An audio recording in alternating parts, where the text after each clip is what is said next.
Testing, testing.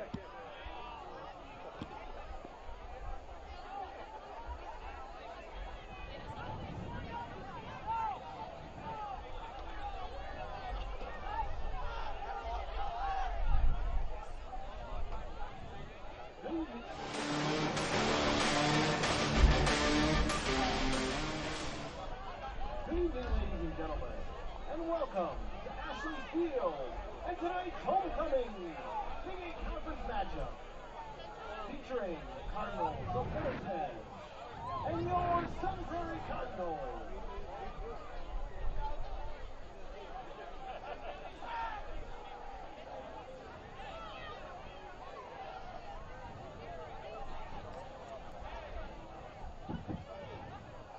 Good evening, ladies and gentlemen, and welcome to Ashley Field and tonight's homecoming matchup featuring the Cardinals of Middleton and your Prairie Cardinals. The Big 8 Conference member schools work to make sportsmanship and education-based events a priority. We expect our fans to cooperate in displaying good sportsmanship toward the participants, coaches, event workers, and game officials. Please allow the players to play, our coaches to coach, and the officials to officiate. We depart to make Big 8 athletic events a safe and wholesome event for all in attendance. Beware of individuals throwing objects to this and other acts in conflict within sportsmanship will be subject to ejection from some Prairie High School athletic events. For the safety of our student athletes and in accordance with WIAA bylaws, no spectators to enter the field of play at any time during tonight's contest. Thank you for your attendance and please enjoy the game.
Here are your Sun Prairie Cardinals.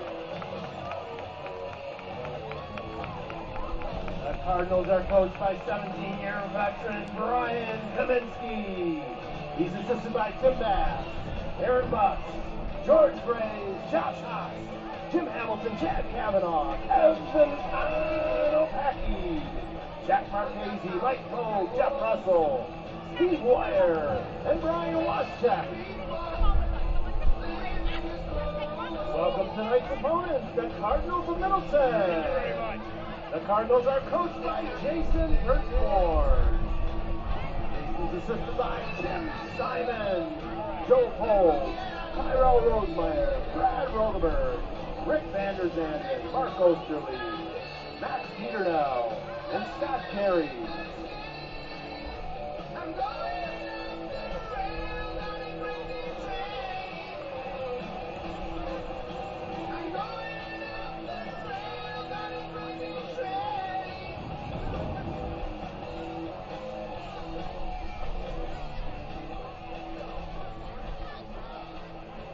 Tonight's officials are neutral and have been licensed by the WIA. Based upon their proven ability to properly officiate competition at this level.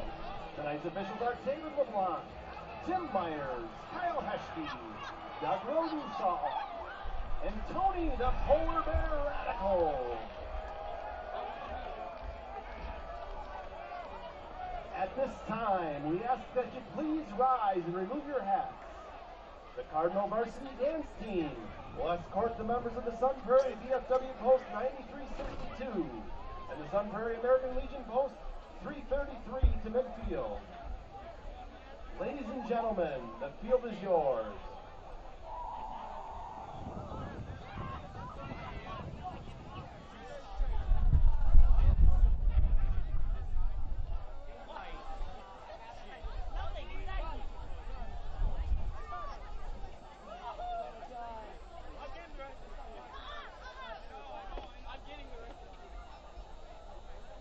National anthem will be sung by Sun Prairie Seniors, Jamal Stone, Colin Stewart, Abby Lee, and Sonora Goldoff.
From Ashley Field in Sun Prairie, it's time for the Prep Mania Game of the Week on TVW and Channel3000.com. Tonight, we're in the Big 8 Conference as the Middleton Cardinals visit the Sun Prairie Cardinals.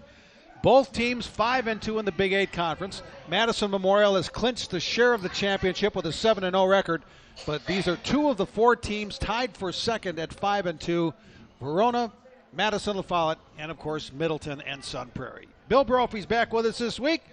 And along with Alan Minard, I'm Jay Wilson. And let's start out with some of the individual stars we're going to see tonight. Leaders in the Big 8 Conference for both teams. Well, a lot of stars on a night that feels like football for a change. It's nippy out here, and the weather could be a factor. The wind certainly, but the stars figure to shine. Callian Buckner of Middleton leads the Big 8 in rushing. He's gone over 1,000 yards for the second straight year.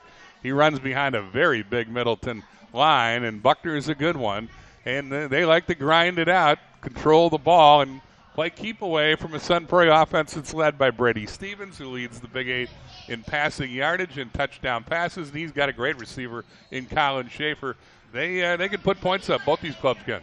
Middleton won the toss. They deferred the decision to the second half.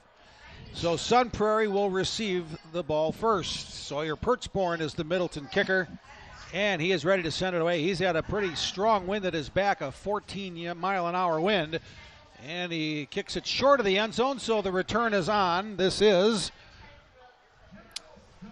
Jalen Stone for Sun Prairie returning, and he gets out close to the 35-yard line. Alan, we talked about the standings, and obviously with 2 weeks left in the regular season, not only is a second-place finish a possibility, but what happens after the regular season is going to be pretty important with this game too. Right. I think the winner of this game will probably get a home game for round one, and the loser's probably looking at a road trip. They both qualified for the playoffs already. Okay, Brady Stevens is the 6'3" junior quarterback, and he's going to hand it off to Stone, and his run is snuffed after a gain of about 2 as Nolan Dunn was there, the linebacker for Middleton, to make the stop. Yeah, Stone's one of their big playmakers. They try to get the ball in his hands in a variety of ways. We'll see him with some jet sweeps and some screen passes. And so we got double twins here, stacked receivers. As Brof mentioned, Brady Stevens, the quarterback, leads the Big 8 in passing yardage.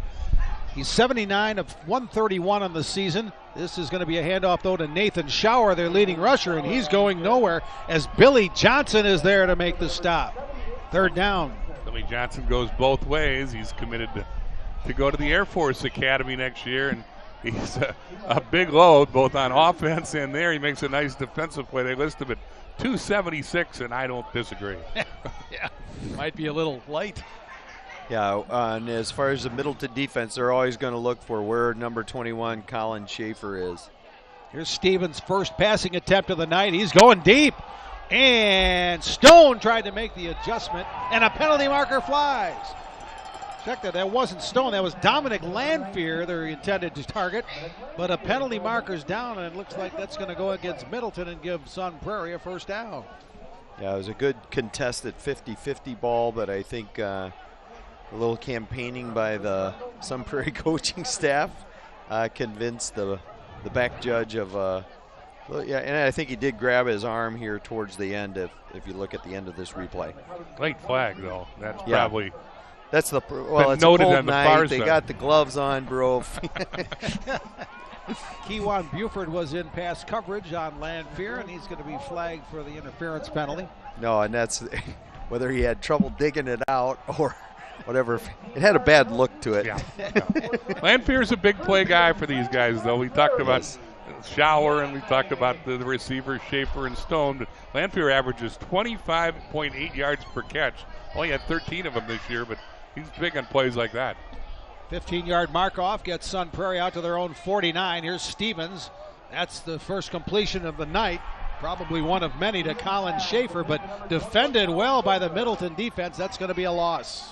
Yeah, Josh Stormer, great open field tackle. I'm telling you, Schaefer is a handful in the open field, and so they get these quick flash screens out there to him, and a very sure tackle. Loss.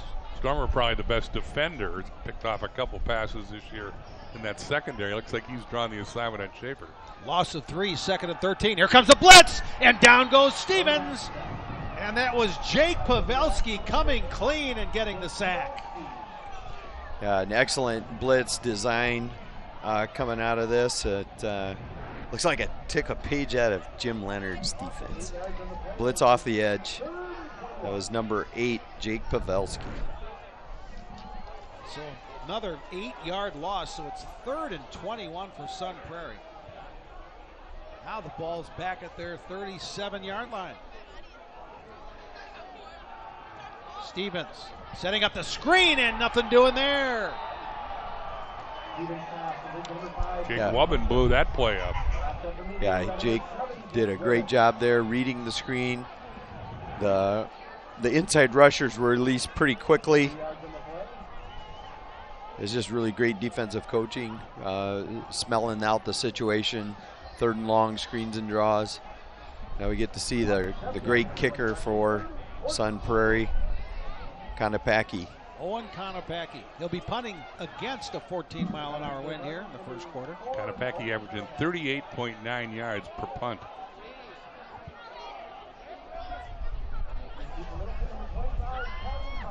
That one's going to go out of bounds and again against the wind, and they're going to mark it. Well, they're still marking it off 45 and just short of the 45, and that's where Middleton will get it for the first time at their own 45-yard line. This wind is going to, I really thought the wind really affected and held that ball up, and also on the first pass attempt down the field. So what I would call like a 7-point win, or wind, that the like Middleton wants to come out of this quarter with a 7-point lead. It's going to be that big of a factor, I think, in field position. Drew Teff starts at quarterback for Middleton. He's a senior, and before the first snap for the Middleton offense, there's a penalty marker down. It's 39 degrees at kickoff, and with the wind, it feels like 31 degrees. Encroachment against Sun Prairie. Yeah, I think they just lined up offsides.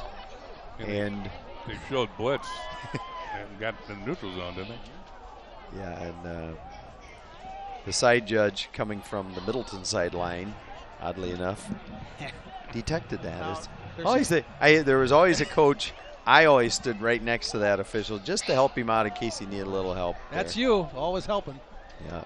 All right, 1st and 5. Callian Buckner his first carry. And Buckner with some moves. And Buckner's still going lunges forward inside the 40.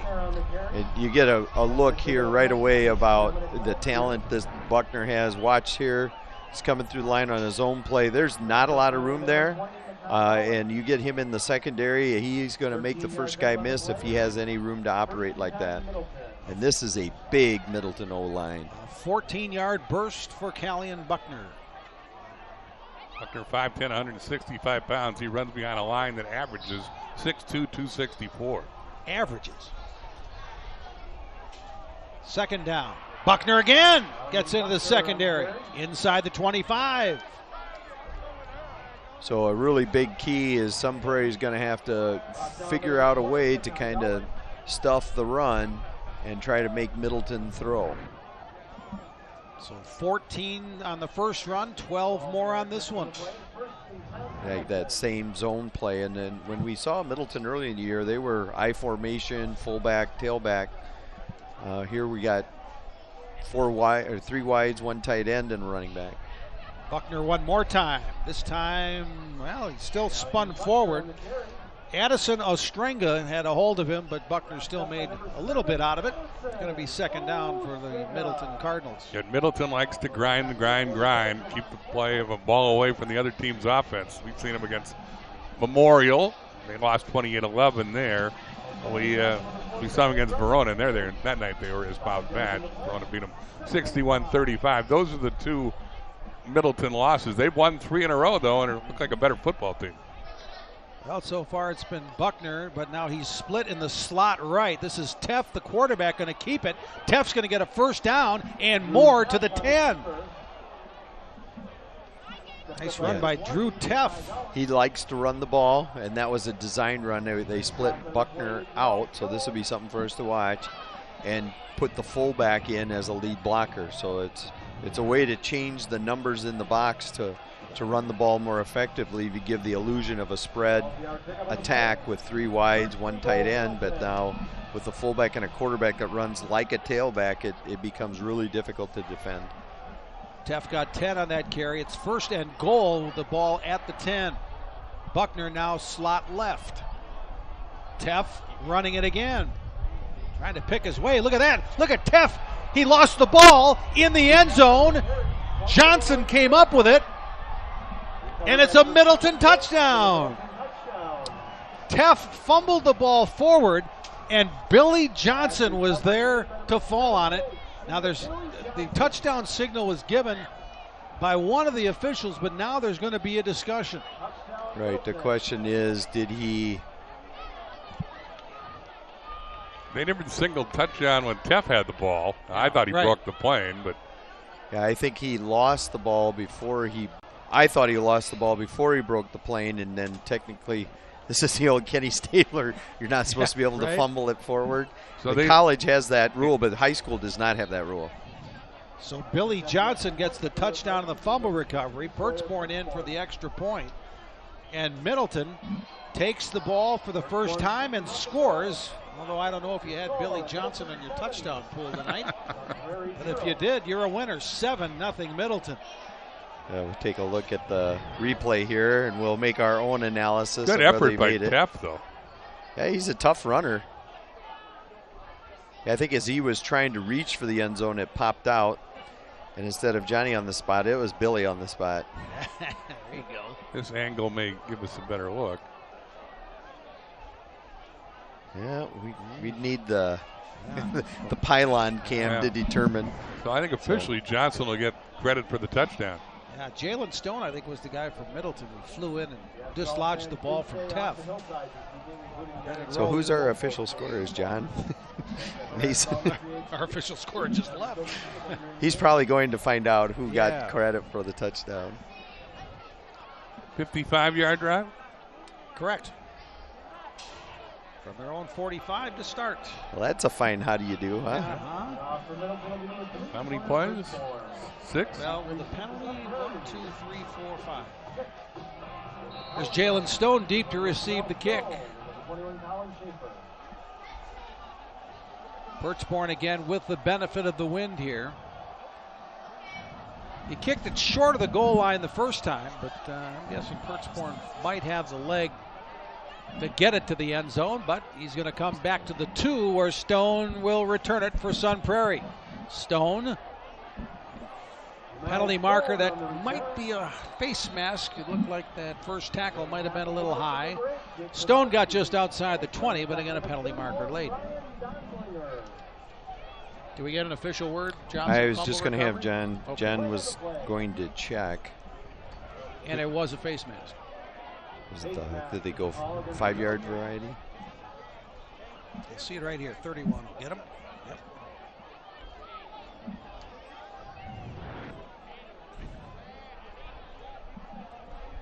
15-yard face mask. Personal foul, face mask. Certainly changes the field position and did a pretty good job in the special teams, but Ryan Donlinger assessed the penalty, and all of a sudden Sun Prairie will have a much shorter field to work on. So the official word from John Mason is that Billy Johnson does get credit for the fumble recovery touchdown. And rightfully so. Those old linemen need to get more credit. He's going to be talking about that forever. All the way to Colorado Springs. Right. Here's a running play. Nathan Schauer, the leading rusher for Sun Prairie. Schauer coming in, 95 attempts, 562 yards, 7 touchdowns. Something to watch with the colder weather. This is the first real kind of cold weather, is the ability to hold on to the football. It gets just really hard. 2nd and 5, Sun Prairie. Stevens to Schaefer. I think they're going to move the chains on this. Needed 5 and got more than that, so, well, now, yeah, they're going to say first down as the chains move. What a year for Nathan Schauer, for Colin Schaefer. That's his 40th catch of the year. He's got 9 touchdowns. Last week against East, he had 9 catches. He's had 5 games with 90 or more yards receiving, and he's had 5 or more catches in 5 of the 7 Sun Prairie games. Here's Schauer on the ground, short yardage on first down. Schauer is second team all-conference back a year ago in the Big 8. Ran for over 1,000 yards and 15 touchdowns last year. Got a ways to go to match that in his senior season. No, and that's what I was going to just say is one of the real keys for Sun Prairie tonight is the ability for him to run the ball and bring some balance. And so, second and long will allow Middleton to play some sub packages and nickel defense. Shower got one on that last carry. Now here's Stevens, and the pass is dropped. That was Peyton Jenkins, the tight end, who couldn't haul it in. So 3rd down and 9 coming up for Sun Prairie. This is another thing to watch, as Sun Prairie really likes to do these run-pass options, the RPOs as they're called. See, Schaefer's hobbling there, and I think he's looking the sidelines like he might. No, he's just flipping his alignment. They move him around a lot. He was isolated as the outside receiver at the top of the screen. Now he's as the inside slot receiver. You're right, bro. He's not moving real smoothly. He's not 100%. 3rd and 9. Stevens steps up, throws deep, has a man, Landfair, and he couldn't quite make the adjustment. Incomplete. He had him for a big play. He was behind the defense. A well-thrown ball was a touchdown. Ended up a ball that came, off his hands that would have been a phenomenal catch. But he beats Marcus Winters.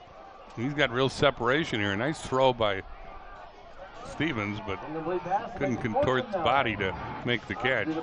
That's another ball you don't know how much the wind kind of affects it. He's throwing into the wind and just didn't have the pure spiral on it. There's Owen Konopacki, 6'3", 185-pound junior. He'll try to punt against that wind here at Ashley Field. And this one's off the side of his foot, and boy, that's only... Well, I think they did not want to punt the ball to Buckner, so he tried to angle punt it, and the combination of the wind and not hitting it well resulted in a poor punt. Again, now there's only 4:50-ish left in the quarter, and again, it'll be interesting to see if Middleton will try to throw the ball a little bit. The ideal would be score before the end of the quarter and be able to kick off with the win.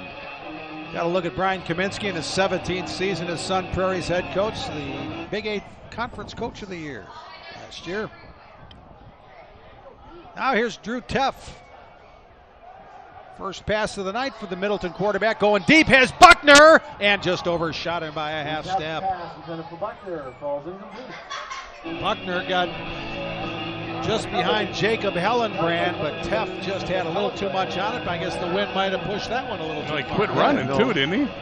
Yeah, it's well, again, I think it's really hard for the guys to judge. If you think about the weather this week, Monday and Tuesday were beautiful days, about ideal being outdoors and stuff. They have not had many windy days in practice, and certainly not cold days. 2nd and 10 Middleton. Teff will keep it himself, and he's going to be gobbled up. I think that might have been Carson Fluno. I don't know. Sun Prairie came out with the ball, but the whistle had blown. Yep, Carson Fluno came up from his safety position to make the stop. And it's going to be 3rd and about 6 for Sun Prairie. In winning 3 games in a row, Middleton has outscored its opponents 142-31. Wow. They average 35 points per game on the year. Well, this is a big indicator down in distance-wise. What does Middleton think they're going to do here?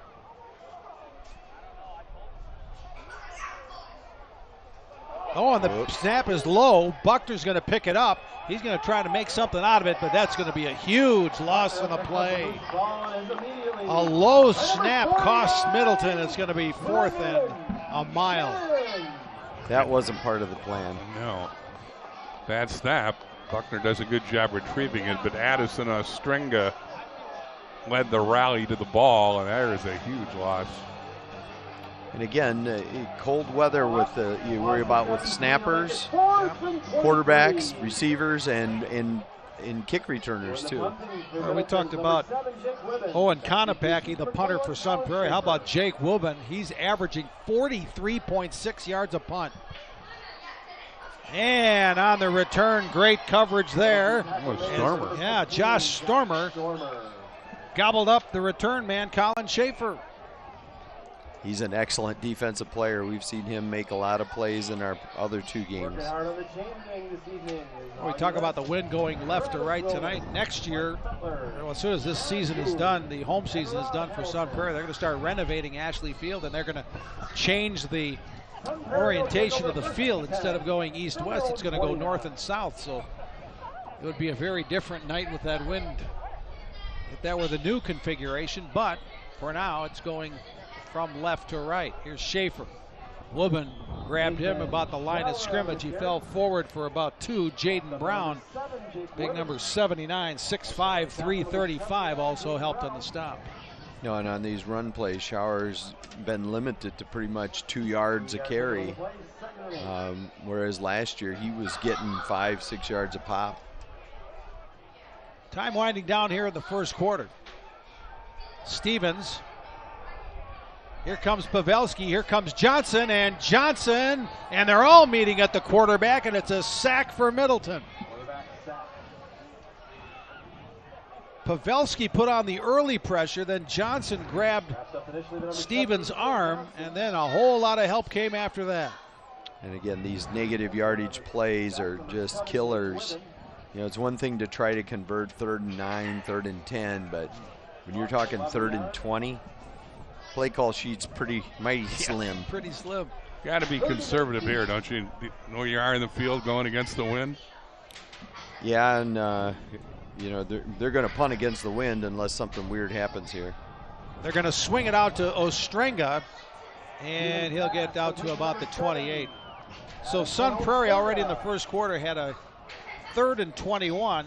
That was a 3rd and 19, and now they're going to have to punt again. No, and this would be a situation like if Middleton were an explosive passing team, they might consider calling a timeout to have the time to throw the ball. But, you know, and you saw last possession, they kind of went out of character and threw a little bit. Whereas if they'd have run the ball a couple of times, they might have forced, you know, it's just kind of that little chess game with the wind. There's Buckner ready to return it. Konopacki kicks it from his 15, and this is off the other side of his foot to the right this time. Wow, he's having a tough night. Yeah. Ooh, boy. And he's a really outstanding kicker, as good as anybody we've seen this year. But he's averaging about 20 yards and 3 punts here in the first quarter. So Middleton's coming out of this with really good field position. And again, with about a minute left where they'll have the wind here. So don't be surprised for them to take a quick strike look here. That was a 2-yard punt from the 28 to the 30. Wow. Yep, they're going to go power eye. I'd say give it old 25 here, wouldn't you?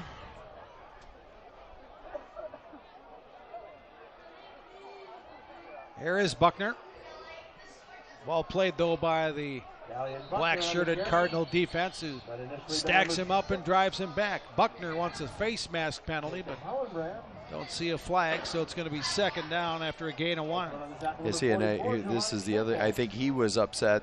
The whistle had blown and he got thrown to the ground. But I don't know how much the kids can hear the whistle, you know, with the wind. From the 29, final half minute of the first quarter.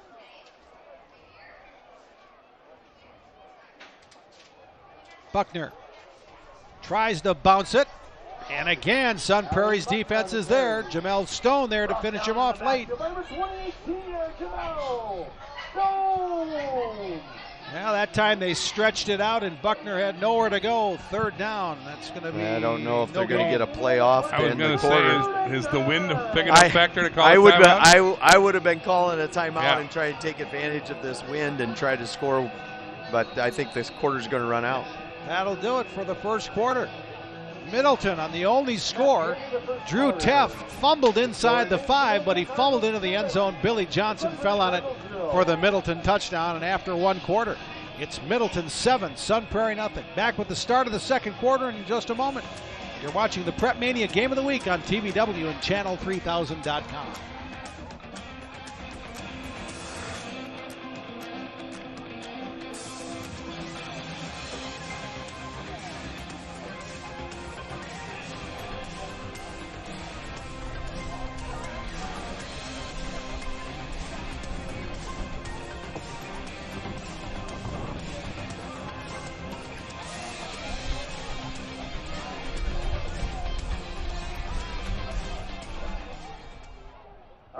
time, I'd like to announce the winners of the youth football raffle for this week. $50 winners, Michaela Edwards, Sam Garwo, and Jenny Peterson. Start of the second quarter, Alan Minard, Bill Brophy, Jay Wilson, Ashley Field, and Sun Prairie. Middleton leads 7-0. The Cardinals with the ball at the Sun Prairie 29. 3rd and 9 to start quarter number 2. Buckner comes in motion. Teff will keep it, and Teff will be met at the 28. And that's going to be 4th down for the Cardinals. Now Middleton going against that wind here in the second quarter. No, and again, the difference for field goal range with the wind against the wind is pretty dramatic. Bernsporn's a good kicker. He's 2 for 4 on field goals this year. He's the 3rd year as the Cardinals kicker, but with the wind factor, I don't think you could even consider it. You would consider it with the wind, right, but not against the wind. So here we go, 4th down. 23 is Keewan Buford. He's in the backfield with Teff to start this play to the right of the Middleton quarterback. Buckner in the slot left. Teff to Buckner. Slipped and the knee went down, and that's going to be short of the 1st down. Boy, what an unfortunate play for Buckner. It would have been an easy 1st down if he keeps his feet. But he didn't get there. So Sun Prairie takes over on down. That was all set up, wasn't it? Yep. Those rainy days this past week. He's used to practice on that nice Middleton turf. Well, there you go. Hey, see what Sun Prairie does with the wind. As I mentioned, it's like a 7-point win. So Middleton came out of the first quarter with their 7 points. Now can they hold serve and keep Sun Prairie off the scoreboard this quarter? Let's see if they'll go to the air with that win. Stevens will run it. Boy, what a great play fake for Stevens. And he's going to get a 1st down. He'll take a big hit. But a great run by the Sun Prairie quarterback, 1st down. No, he does not like to run, but he is a willing runner if you disregard him. And so he will run sparingly and only if you don't account for him. That was his 28th rush of the year. He's only gained 78 yards. Got 13 on that one, though. Here comes Nate Schauer with the carry. Gets out close to the 40, a gain of about 4. But even a run like that changes the line of thinking to some degree, or maybe softens it up. So now that helped follow up Schauer with a 4-yard run, which was one of his better runs so far tonight. Stevens, as we said, top passer in the Big 8 Conference. On the season, 20 touchdown passes, only 4 interceptions. He goes to the air this time, and wow, he dropped that one in beautifully to Schaefer. Schaefer continues. Now he's finally down, and he gets to the Middleton 42. When that came out of his hands, I thought that looked like pick 6. And he got it just over his hands, and again, you get to see the explosiveness of Schaefer. Watch how close this is. Wow. If he doesn't throw it that high, it's a pick 6, but Schaefer, wow, great electricity after. That was Quinn Calvin who nearly got a hand on it, the cornerback from Middleton. I think he'll be seeing that in his sleep. Yeah, right. Be a timeout here. Gives us a chance to talk about other games tonight in the Big 8. Memorial's at Janesville Parker. Memorial can wrap up the sole Big 8 title with a win there. They're looking for their first unbeaten season since 1984. Boyd's at Verona, Eustis at La Follette. Verona and La Follette in that bunch with 2 losses in the Big 8, and Janesville Craig at West. And the Badger tonight, big game, Stoughton and Monroe. Also, Watertown's at Oregon, Fort Atkinson and Monona Grove. Milton is at Edgewood. That's at Bree Stevens, isn't it? Yep. And in the Badger North, Portage at Wanakee unbeaten. DeForest unbeaten as well. They're at Beaver Dam. Baraboo and Reedsburg play for the 132nd time. Whoa. For the Old River Jug at Reedsburg tonight. And Mount Hora Barneveld is at Sauk. About that. Big game West with a win tonight would make like a 6th playoff qualifier for the Big 8. Okay, out of the timeout, 1st and 10, Sun Prairie at the 43. Schauer going to flip it back to Schaefer. Now Stevens is going to go deep, and a man is wide open. That's going to be a touchdown to Peyton Jenkins on a little razzle-dazzle from the Sun Prairie offense, 7-6. Wow, they set this up beautifully. They set this up about 4 weeks ago, I'm guessing, right? You want to talk about wide open? They had two guys 20 yards behind the Cardinal defense. Middleton's been aggressive on defense all night, and they took advantage of the aggressiveness. Good old flea flicker. Yeah. Stevens to Jenkins for 43 yards. Konopacki now at the extra point to try and tie it. You know, that wasn't the smoothest razzle-dazzle I've ever seen, but it sure worked. No, and I liked what Coach Kaminsky did. We'll let the extra point fly here. Out of the hold of Stevens before the snap. I think Middleton's offside. Yeah, I think they're on Middleton. Yep. Oh, this is kind of a curious. Are you going to go ahead and kick, or it's a little tempting from the 1.5. I'm telling you, what do you think, bro? 1.5 yard line. I'm kicking the point, but you are one wacky guy, you Al. get up here. Oh, man, oh, man. Yeah, it's easy to be up in the booth. You can be a riverboat gambler. Yeah. Sure. Well, now they're talking to Brian Kaminsky. Is he thinking about it? I think he wants to know if he can take it on the kickoff. If he can wait and take it on the kickoff. Yeah. But Konopacki's not going to have trouble kicking it into the end zone with the wind. Early score, Wanakee is up 14-0 first quarter. At Mineral Point, Pointers up on Darlington 28-0 first quarter. Wow. That's an old rivalry, too, over 100 years. Oh, they are going to try for two. Here's Stevens trying to find somebody in the end zone. And a juggling attempt at a catch, but incomplete. Ostrenga almost picked that tip ball out of the air, so the gamble doesn't work. 7-6. No, and that was an interesting call. If you were going to go for two, it would make sense to me to do it with the offense, but instead he goes with the fake extra point. I agree. I thought you're going to do it. Well, here's the touchdown play. See, now here it didn't look great. Right. Then it looked a lot better. Yeah. What I like is, all eyes are on Schaefer, right? The wide receiver Schaefer, and he's part of into the backfield, and so that kind of sucks up the secondary, and left the guy running right down the seam wide open. As you taught me, Schauer and Schaefer were eye candy on that play. Yeah. Then he flipped it back to Stevens, right? And the tight end was all alone downfield. Great design, because the tight end is not a big part typically in their passing game. So 7-6, Middleton still with the lead. Our two touchdowns tonight, a fumble recovery in the end zone and a flea flicker from 43 yards out. Go figure. And if you're wondering, Ostinga did catch that ball on the point after touchdown, but he was out of bounds, and that's why the point failed. So Middleton with a 1-point lead. And I think Sun Prairie fans expect Konopacki to kick this out of in the end zone so Buckner doesn't touch it. The question will be, will he put it through the goalpost? Here's the run up and the kick. Whoa, he got that one. He got that one good. Yep. Out of the end zone. Well, it won't fly quite as far on a cool night, but he still got it close to the end line in the end zone. The kid's just a junior. I would think he'll get some college attention next year. Mm-hmm. Probably this summer, those kicking camps. The kicking camps. The Coles kicking group is one of the top ones in the country, and I know the Wisconsin Badgers use them as a major resource and have them shuffle guys their way to their kicking camp.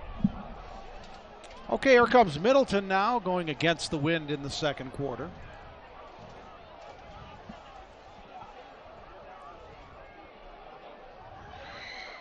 This is Buckner, lost the football, and recovered by Sun Prairie. Boy, the ball just popped out, and Dom Backus was right there to pick it up, and a costly turnover for Middleton. Yeah, we'll see what happens here on the replay. He gets stuffed right away. See, the officials seeing there. I personally thought when I saw it with my eyes that he was down. Here's a good look. We'll right get here. a better look here. Oh, I think you were right, Al. I think the ground caused that fumble. They didn't rule it that way, and there's no review, instant replay here. So a golden opportunity for Sun Prairie. 1st and 10 at the Middleton 13. Showers the running back. But Stevens going to throw. End zone.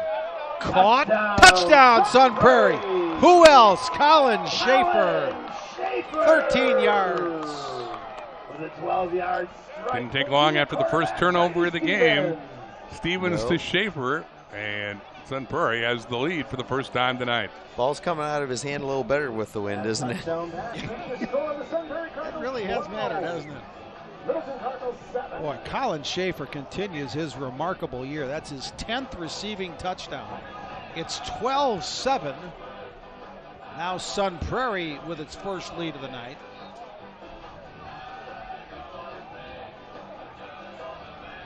And Konopacki looks like he's in to try the extra point. Last time they didn't do it. This time he does, and he kicks it through. And it's 13-7. Sun Prairie. 13 yards from Brady Stevens to Colin Schaefer. It was actually pretty good coverage. He just, in fact, I think he even got a hand on the ball. But you know what? Look at the strong hands by Schaefer here. Kewan Buford was in coverage for Middleton. Yeah, he's right there. He got his hand on it, just didn't pop it out. All of a sudden, Schaefer's in the end zone. End of the first quarter around the Big 8. Madison West 7, Janesville Craig 6. And that's really the big game, because that would make 6 teams from the Big 8 in the playoffs. Early score over at Reese Stevens is Milton 7, Edgewood nothing. Kicking off from Sun Prairie will be number 4, Owen Konopacki. Back east from Middleton. 25, Buckner. Sun Prairie plays opportunist. Takes advantage of the first turnover of the game. And I believe those touchdowns came 10 seconds apart, did they not? They did indeed. Clock operator a little slow on the trigger. His cold hands are cold too. Seemed like it was a lot longer than 10 seconds, wasn't it? But anyway, Sun Prairie strikes quickly, as they say, and takes the lead for the first time. You know, time is a funny thing. Sometimes it seems to go fast. Sometimes it goes slowly. Yeah. Sometimes it goes slow at home. You never know. Here's the kick, and boy, Konopacki showing off that leg. Kicked another one through the back of the end zone. It's a much happier development for number 4, who's had his problems punting, but now, see, he comes to the sideline. No one yells at him anymore. This is great. I know. You know, it's like, come on, offense, do your job. I don't really like punting. Okay, Middleton behind for the first time tonight. They scored midway through the first quarter. Led 7-0 until Sun Prairie, as Rolf mentioned, has scored 2 touchdowns in the last 10 seconds of game time. From the 20.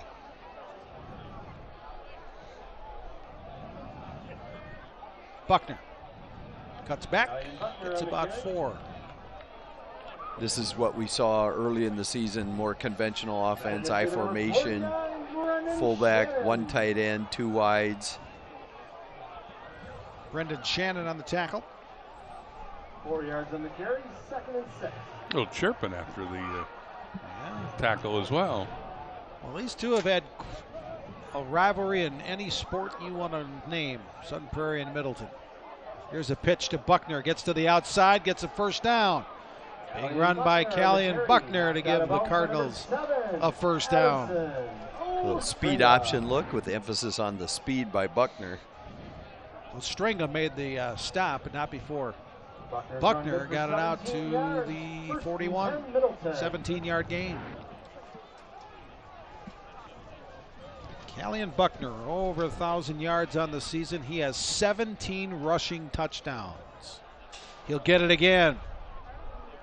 Boy, you think you have him in the backfield, and he still gets 4, huh? He is quick as a water bug, man. He just shifty. And, you know, and he's especially quick on turf.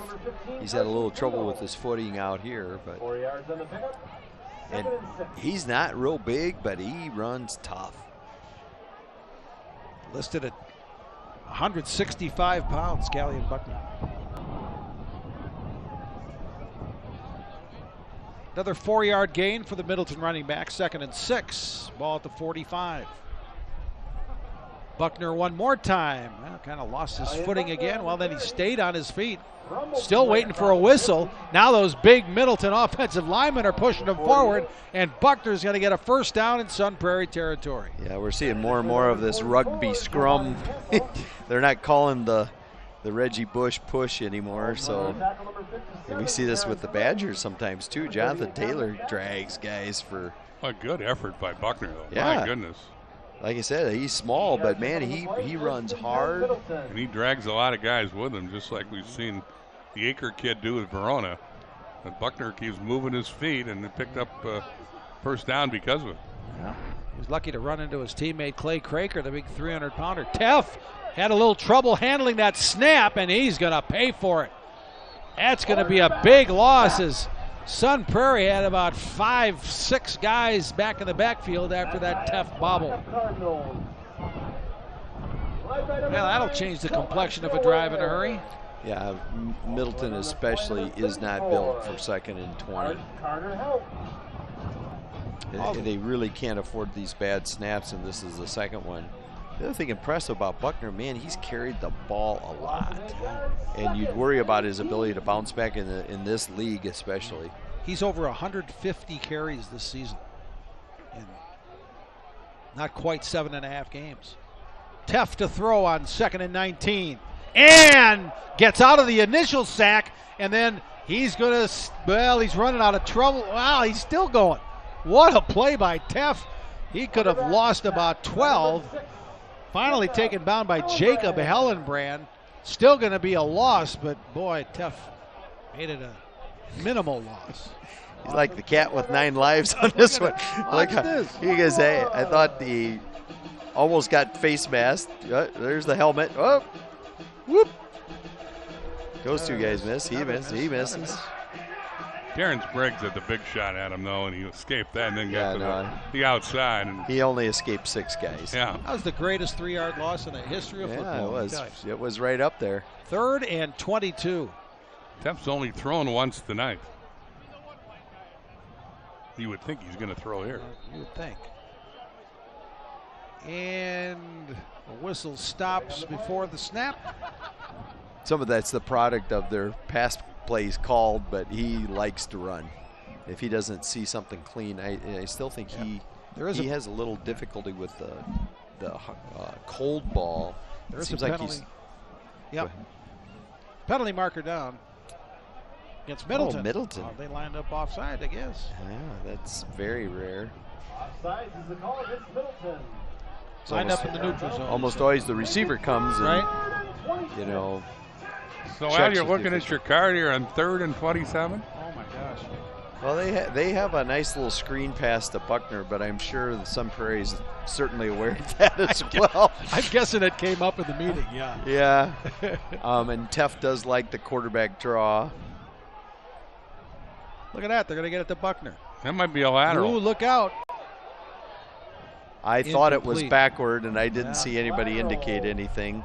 So they might have lost about 5-6 yards on that one. Tough catch for Buckner. They're calling it incomplete, I guess. Yep. Another look. Oh, I think that's backwards. I think they're very fortunate. Yeah. Buckner got a little hit from Gio Campos there to make sure that he wouldn't advance it if it were ruled a backward pass. Anyway, 4th and 27. Backward pass. Ball was recovered at the 31. Oh, they will say it was a backward pass and recovered by Buckner. So a loss of 4. So it gets even worse for Middleton. 4th and 31. They had a nice drive going, and then all of a sudden shot themselves in the foot. Very much self-destructive. Wow. Woodman hits this one into the wind, and it kind of dies like a pitching wedge. to the 46. And then this is the other kind of part of the chess game is, okay, so if you're Middleton, you want to try to get that clock rolling and not give Sun Prairie much time with the wind. But at the same time, you want to give yourself a chance to score if you get it back. So it's those are all factors that go into some of the play calls here. Boy, Stevens has really thrown the ball well with the wind.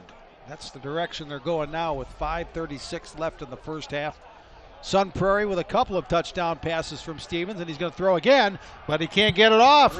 There comes the blitz, and it's check that. It's Brian Frusciante on the blitz making the sack. Yeah, and Sun Prairie really likes these play action, RPO kind of looks. And although that one wasn't an RPO, it was with the play action, and Middleton has a really nice blitz package put together for this game. Second sack of the year for Frusciante, a senior. Loss of 9. Officials timeout here. Just making sure everything's in order, and it is. Now we'll wind the clock, and it'll roll to the 5-minute mark here. Shower's going to run this one. And Shower's going to get maybe a couple. So this is going to be 3rd and very long for Sun Prairie. And you know Stevens is going to be looking for Schaefer. Last week against Madison East, Stevens completed 10 of 11 with 3 touchdowns. He has had a 4-touchdown passing game against Janesville Parker this year. Yeah, so you have Schaefer in the slot. I would be a little leery of Lanfear up at the top. I'm going to say Lanfear's been their big play guy too. 3rd and 15. Stevens going to run. Jumps and gets flipped. Lost the football. Middleton says they have it. I think the officials are going to say, well, they are going to say Middleton has it. I thought that might have been another ground caused the fumble situation, but Middleton picks it up, and the Cardinals take it right back. Yeah, I think Schaefer was, or Stevens was pleading his case, but I'm not sure. I think it's the ill-advised. Mamas don't want their quarterbacks to do this, to hurdle. I think it's very similar to the Buckner one. I think the ground caused it, but at least the officials are consistent with how they're calling it. Yeah, well, let's see. It might have come loose before he hit. We don't have the benefit of the slow-mo. Yeah. In any case, it's Middleton football. 1st and 10, 46. I think we have another neutral zone infraction. That was first carry of the night for Ben Litchfield, but well, they say his knee was down after a loss of 2. That's what it was. I saw the official marking it back, so he must have slipped. Yeah. And had his knee hit the ground. Because Litchfield kept running like he maintained his balance. Officials. Right. Oh, man. 2nd and 12. Buckner lost the pitch, and it's recovered by Sun Prairie. Addison Ostrenga gets the turnover. Ostrenga factoring big into this game. Second turnover. Buckner's fumbled them both. This one, I think he'll tell you he should have made the catch on the pitch. Right. And again, the weather is a factor, I got to say. No, and if you look at the football, you know, he might have seen Ostrenga coming, right? No, and the other part is you know, you always have the quarterback's favorite ball, but it's it can get really slick as the year progresses, and so I always try to break in a few new ones along the way. 36-yard line for Sun Prairie. Jalen Stone with a carry. Stone bursts into the secondary and gets to the 22. So they use Stone as their change of pace back, and he's just got a little pep to his step here. He got a nice little block on the edge by 54. Taylor, excuse me. Evan Malcor. Yep, Evan Malcor, yep. Big sophomore, 6'6", 210. Yeah. Great feet out there. Stone gained 14 on that first down carry. Giving Shower a little breather, and as Alan said, that change of pace. Here's Stevens throwing. Oh, he had Landfear for a touchdown, but overthrew him. Yeah, this is really important for Middleton to bow up. They do not want to go down 2 scores. I think Stevens would like to have this throwback. With the members of the homecoming court and parents, please assemble in the West Separation from Buford, and he just, like I said, he'd love to have that back. Overthrew. 2nd and 10, 23-yard line. Stone. This time he can't get to the outside. Penalty marker on the interior of the line. And it's going to be a hold, yep. Well, let's see what Middleton decides to do, as I think Stone lost a yard or 2 on that carry. I think you got to back them up, and although they are in field goal range, this would put it into really far field goal range, even though it'll still be 2nd down. You got to try and make it as long distance as you can for down, 3rd and 10, Sun Prairie can handle that because Stevens throws the ball so well and they have the weapons as wide receivers. So it'll be 2nd and 20, ball back at the 34-yard line of of Middleton. Screen. And it's not going to work. That was Jake Pavelski reading it and knocking Shower down, and Shower comes up hobbling a bit. Yeah, he got hit right on the knee side. That did not look good. But Middleton is all over these screens tonight. They have worked really, really hard on stopping screen. And that stop by Pavelski probably puts Sun Prairie out of field goal range, or even thinking about a field goal unless they get a big gain here. Yeah, Pavelski kind of fell on that right leg and knee of Shower. Loss of 7, 3rd and 27. And I think if I'm Sun Prairie, I'm thinking if I can get 10 yards, try to. Yeah. I think Kanapaki can kick a 50-yarder tonight.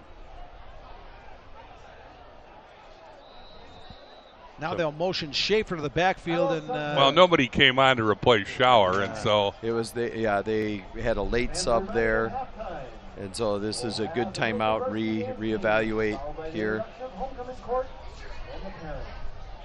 get the play they want, talk through, don't take a sack, some of those type of things, because they could punt Middleton deep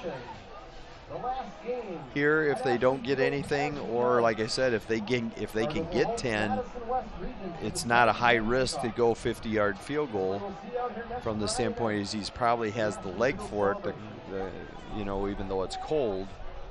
The other thing in high school, it will go to the 20 if he misses it, right, as opposed to back to the line of scrimmage. So field position wise, it's not a very high risk to try a long field goal.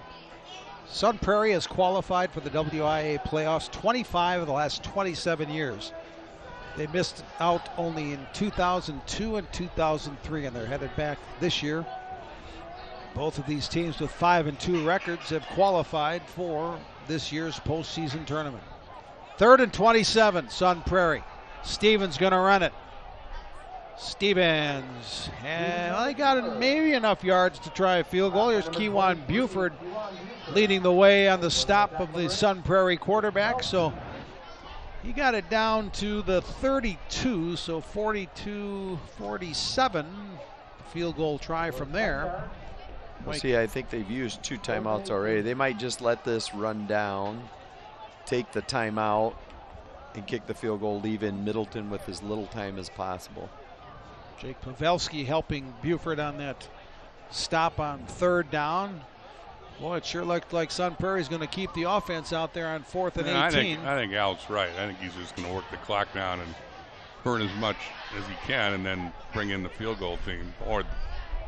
Yeah, Kanapaki's standing right on the sideline. They're just waiting for the clock to run, and now they took their timeout. Okay.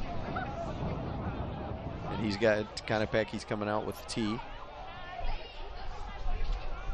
Okay, so at the 32, 48-yard attempt, right? Or no, excuse 50, me. Should be a 50-yard attempt.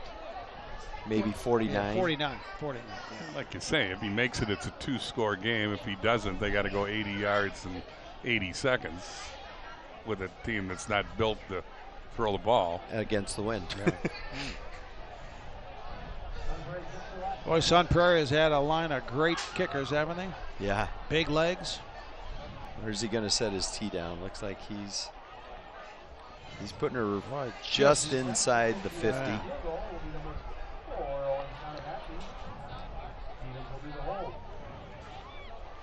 The wind might have died just a little bit, but it's still blowing pretty strongly from left to right. So right at the back of Owen Konopacki, the kicker. 49-yard attempt. Yep. Stevens is the holder. That's plenty of leg. Wide right. Yep. Missed it. So it stays 13-7. Minute 16 left in the second quarter. Next week we'll be in DeForest. Badger North Showdown. Both teams are undefeated starting tonight. You'd expect they'd be undefeated heading into next week. Wanakee at DeForest. That's our game of the week. Wanakee's the number 1 team in the Division II poll. DeForest ranked number 6. Wow. There you see the Middleton Cardinals, state champions in 1983 and 1987 under head coach Kurt Gunlock. They've made the WIA playoffs the last 23 straight seasons, tied for the longest Division I streak in the state with Arrowhead. But they've only got to level 3 6 times in those 23 years. Teff, penalty marker, another bad snap. False start against Middleton. Middleton's been really hurt by these bad snaps. They had 2 bad snaps that killed drives. One of them was very promising, and the other was just their second drive of the game. Yeah. So 1st and 15 back at the 15. Boy, if you're Middleton, you do not want to make another costly turnover mistake. And there's another bad snap that Teff has to go low to handle. And boy, he made something out of that, but it's going to be 2nd and about 13 for Middleton. Now they're going to try and hurry up.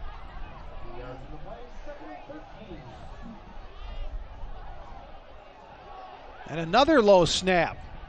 And that's incomplete. Thrown at the feet of the fullback, Litchfield. And a late flag. Oh, boy. Teff, the Middleton quarterback. There you see the Sun Prairie player trying to plead his case. That's Terrence Briggs, and he must have roughed Teff. And I believe Coach Kaminsky incurred the wrath of the official. Yeah, I think as Teff was trying to get up, the young man pushed his head down. See, with these difficult snaps and stuff, now they're getting a little extra room here, but throwing the ball back there was going to present the problem of possibly having to punt. Because Sun Prairie doesn't have timeouts left, I don't think. Got 1, I believe. Or no, they burned the last one before the field goal attempt. Right. You're right. So Middleton has 3, as you can see on your screen. Right, but they get a first down though, thanks to the penalty. Right. Yeah. All the way out to the 32. 50 seconds left. Teff slipped. Down he goes. Once the knee touches, that's the end of the play. Loss for Middleton. Clock rolls. 40 seconds left. Middleton gets the ball coming out of the locker room. I guess I don't understand what they're doing here. I was kind of wondering the same. I'm like, okay, we're backed up and we're kind of having a little bit of a struggle here. I'd be kind of like, let's get under center and let's go warm up. Everybody's thinking it. Bro's got the guts to say it. Well, I'll be doing hockey next week. Well, 10 seconds left in the half. 2nd and 13. Oh boy, the way those pitches have been going, you have to hold your breath.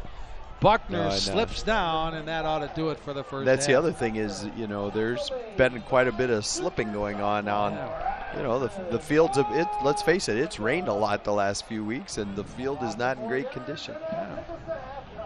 Well, Middleton scored first. Billy Johnson, the offensive lineman, recovered a fumble in the end zone.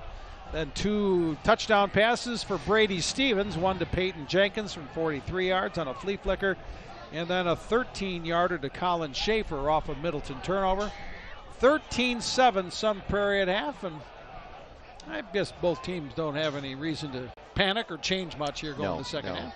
So what'll be interesting is what Sun Prairie decides what quarter they want. Middleton will take the ball. This was the other part about deferring that I found always, is you don't dictate as much, because now you are going to take the ball and you don't get the choice of where the wind is the fourth quarter. And so, that's kind of part of the other part of deferring, is some of it you control and some of it you don't. All the points have been with the wind tonight, coincidentally. 13-7 Sun Prairie at half. We'll take a break and be back with the start of the third quarter from Ashley Field in Sun Prairie. You're watching the Prep Mania Game of the Week on TVW and Channel3000.com.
Varsity Dance Team.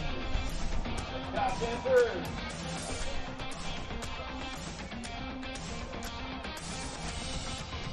All right, at this time, we'll announce the homecoming court for 2019. Homecoming court can make their way to the 50-yard line.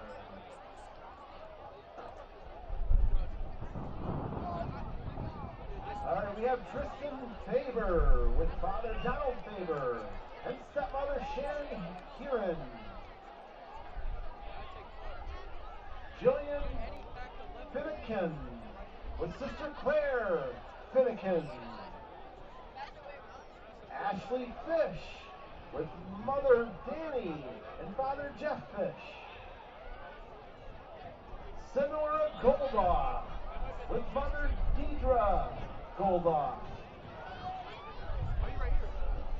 In the locker room, Dominic Lamphere with Mother Kelly Lamphere. Hayden Langreck. Neil Livingston with Mother Missy and Father Chris Livingston. Madison Mosley with Mother Claudia and Father Tim Mosley. Michaela Murphy with Mother Shelley Murphy and Father Eric Murphy. Sarah Rohr with Mother Wendy Rohr and Father Jeff Rohr.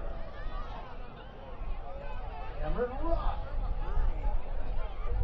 Colin Stewart with Mother Erin and Father Larry Weir. Paul Stone in the locker room with Mother Valencia Stone. Pierre Tan with Mother Benita Tan Miniman and Father Paul Miniman. This is the 2019 Homecoming Court. Parents and family members, congratulations, Homecoming Court. And please make it a fun homecoming weekend.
Now the moment everyone's been waiting for, 50-50 raffle winner. Get your white ticket out. That's a white ticket, number 6764524. Again, 50-50 raffle winner, white ticket, 6764524. Please come up to the announcing booth to collect your winnings of $303. Once again, white ticket, 6764524.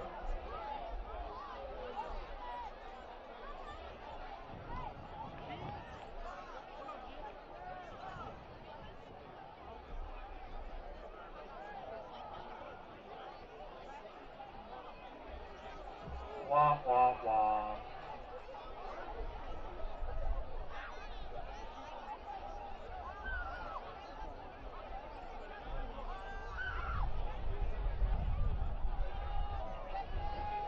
$50-50 raffle, white ticket, 6764524. $303 awaits you in the announcer's booth. And it's not Bill Baker's.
Welcome back to Ashley Field in Sun Prairie. We're approaching the start of the third quarter of our Prep Mania Game of the Week. Sun Prairie leading Middleton 13-7. Along with Alan Minard, Bill Brophy, I'm Jay Wilson. Thanks for being with us tonight on a cool, windy evening, the second to last week of the regular season here in the Big 8 Conference. Looking back at the first half, as you see the Sun Prairie Cardinals coming to take the field. Middleton, both teams 5-2 coming in. And Brady Stevens, the Sun Prairie quarterback, big pressure there. Jake Pavelski with a sack. And again, when Sun Prairie was going against the wind, their offense didn't do much of anything. Credit the Middleton defense for a large part of that. Here's the Middleton touchdown of the first half. Bit of an unexpected one, at least the way it played out. Ball fumbled into the end zone by Drew Teff. Billy Johnson, the senior lineman, recovering for the touchdown. An impressive 55-yard drive in 5 plays, and since then, Middleton's offense hasn't looked the same. You see the teams swap sides here, and now with the win, Sun Prairie with a flea flicker, and this man is wide open. That's the tight end Jenkins. That goes for 43 yards. Tried a little razzle-dazzle on the 2-point conversion. It didn't work. But on the next play, right after the ensuing kickoff, Buckner fumbles. Recovered by Sun Prairie, and it didn't take him long to get the lead. Stevens to Schaefer. That's happened 10 times this year, and it gave Sun Prairie the lead. With the wind, well, who's ever had the wind has been the more impressive offensive club. And again, defense, there's been some standout plays. This is Stevens going head over heels and fumbling. That was the lone Sun Prairie turnover in the first half. Middleton had 2 turnovers, and Sun Prairie cashed one of them into the tie-breaking touchdown. And it's 13-7 as Sun Prairie kicks off to start the second half. And Owen Konopacki bangs it over the end zone, so Middleton gets it 1st and 10 at the 20. Konopacki was trying a bunch of field goals from 50 yards out, and he made a couple of them with the benefit of that wind as they came out to warm up after halftime. So Middleton will go against the wind here to start the third quarter, trailing 13-7. No, and that makes sense for Sun Prairie. We've seen this wind make, at least 7 points difference. So It is a raw night. Temperature, wind chill's about 30 degrees, you said? Yep, you got it. And the wind blowing left to right on your screen has been a factor all night. Here's Buckner bursting through. Look at Buckner go. Can anybody catch Callion Buckner? They won't. It's going to be an 80-yard touchdown for Callion Buckner, and Middleton has tied it. Well, that didn't take long. 12 seconds. 18th touchdown of the year for Buckner, who's gone over 1,000 yards rushing in the Big 8 the last 2 years. You designed that play in the locker room, Coach? Yeah. That's not very good at grinding clock, but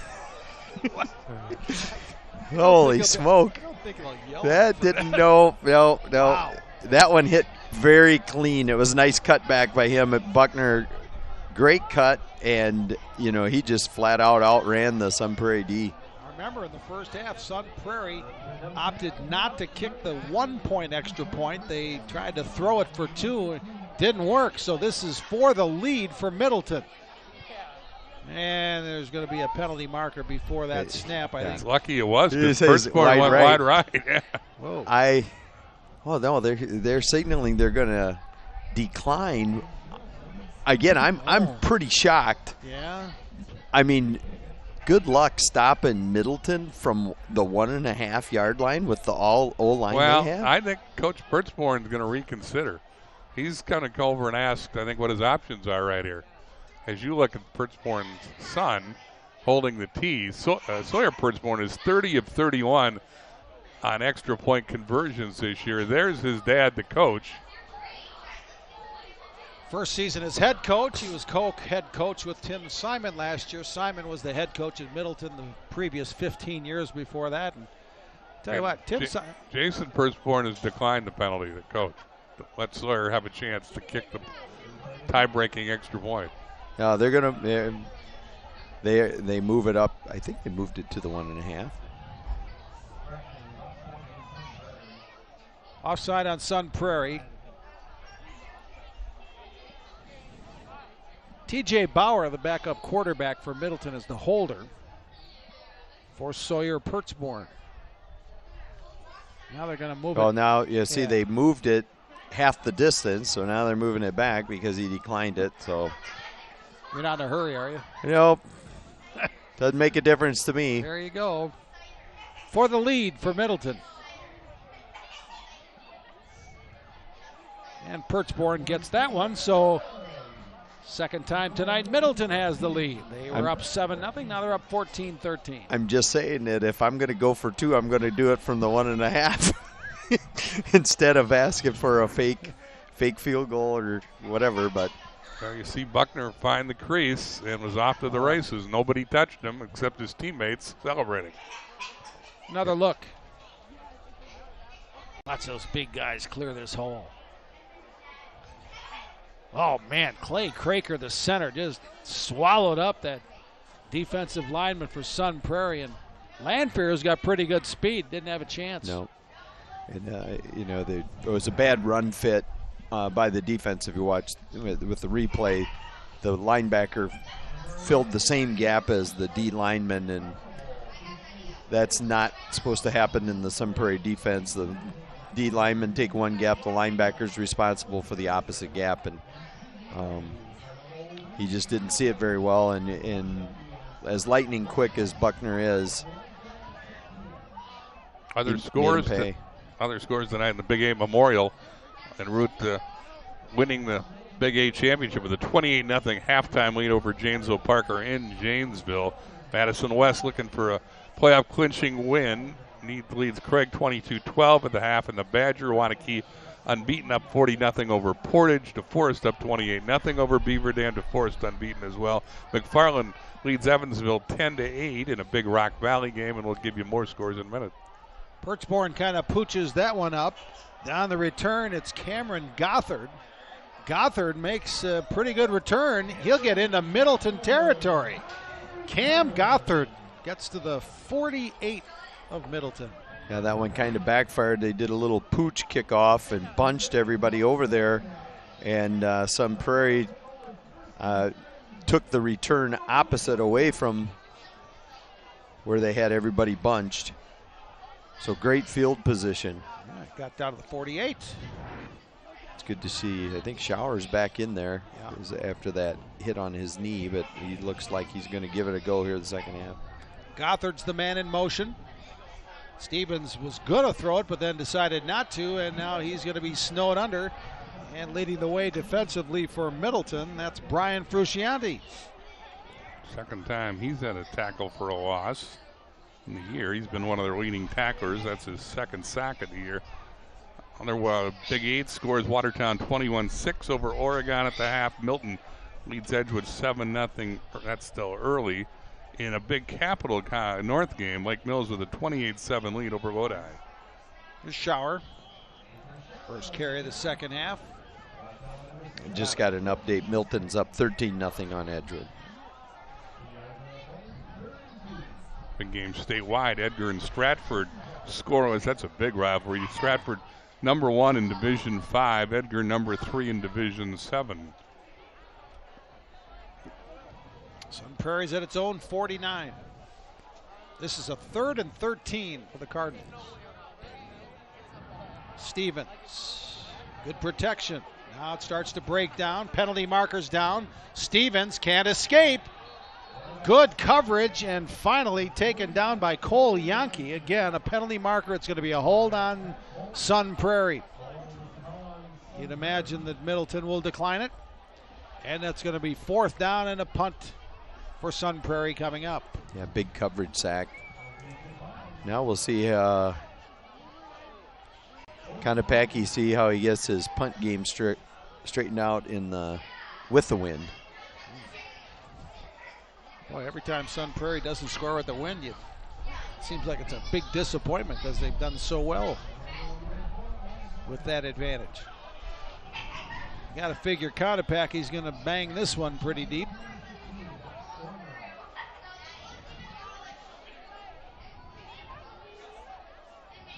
Little wobbler, kind of a line drive, fumbled and recovered. Wow, that was Stormer who bobbled it, and while he was getting hit, still able to recover it. And again, with the cold weather, the ball gets extremely slick, and it's really hard to handle the hard, slick ball. Carson Fluno laid out Stormer, but the Middleton return man able to fall on it and keep possession. Okay, Middleton has it at their own 18, leading 14-13, 10 minutes left third quarter. A forward pass has been a rarity for the guys in white. A completed forward pass, even more rare. Give it to Buckner. He went 80 yards his last time. Boy, he is tough to bring down. Got about 7. Yeah, he had to take it to the front side. This was actually the exact same play that he went 80 yards on previous. They closed that backside gap that he took, but he had a nice little jump cut to the front side and still scrambled out of there for 7 yards. Boy, if you're Middleton, why would you do anything else but Buckner, right? The normal human being gets like 2 yards, 3 yards there. From the 25. Lots of motion from Middleton here before the snap. Now they're set. And now they go. Buckner. Nothing doing there. Great read by Terrence Briggs.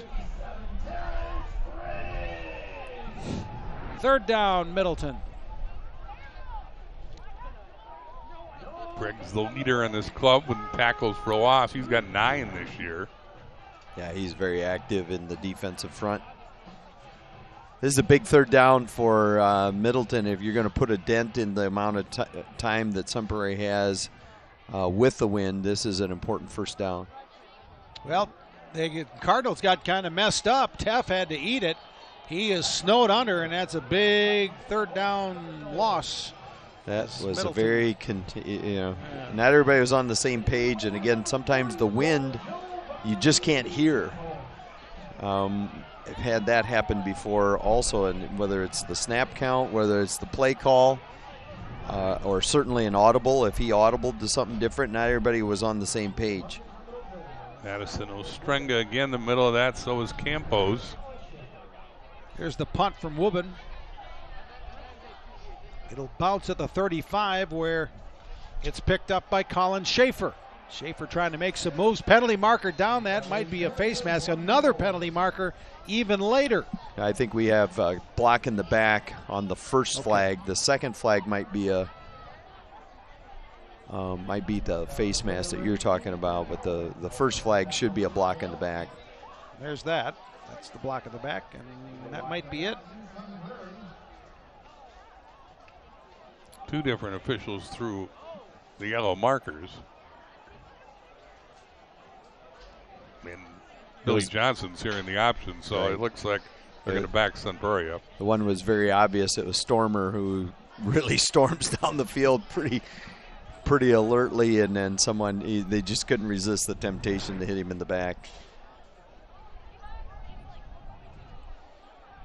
So Middleton came out of this pretty good, all things considered. I thought, Weeben got a nice punt off, and then the combination of the penalty really pushed them back deeper than what they kind of had expected.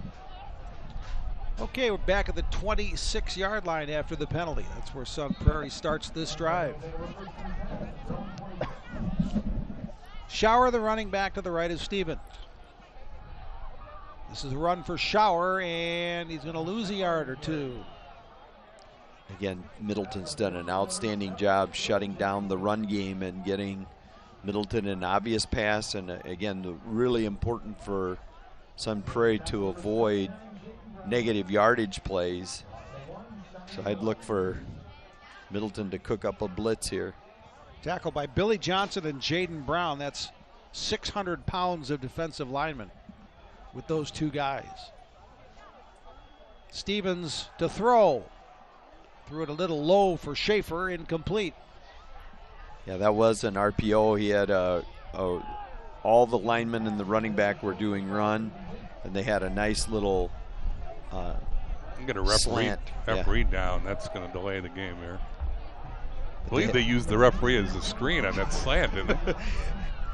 He got caught in the traffic, but they brought Schaefer right behind the linebacker. So what the quarterback's doing is he's reading the linebacker, and when the linebackers step up to play the run, you're supposed to throw the ball right behind them to the receiver. And he had him open. It would have been a big, huge play if he could have completed the pass. Working 3rd and 10. Officials checked him out. He's okay.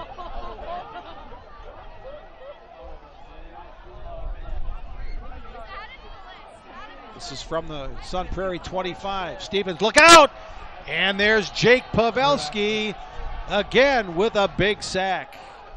This was just a good old-fashioned whooping. He put on a really nice pass rush. Started on the outside, swim back to the inside.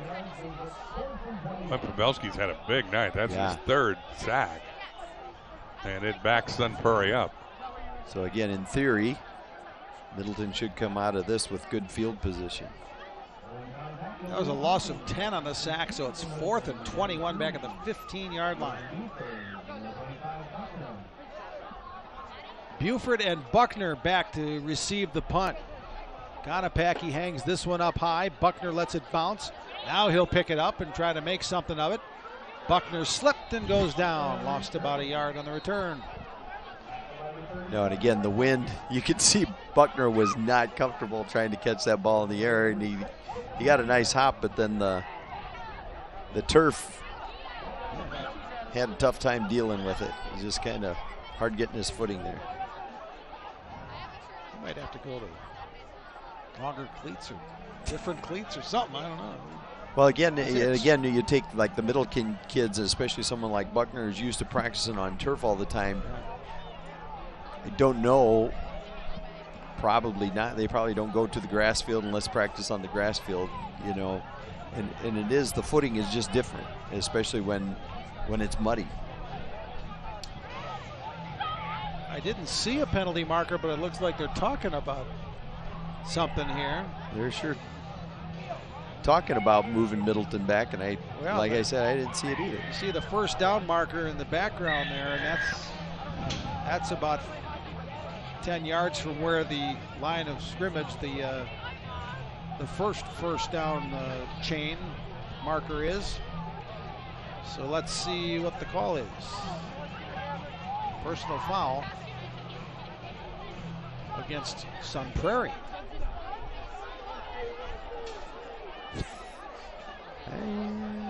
Let's see. I still haven't seen We're gonna a flag have in the no, I field. haven't seen.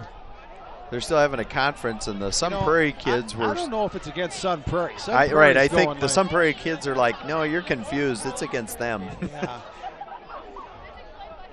So the discussion continues.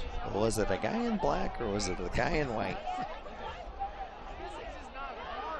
Yeah, now they're starting to point more of the Middleton way.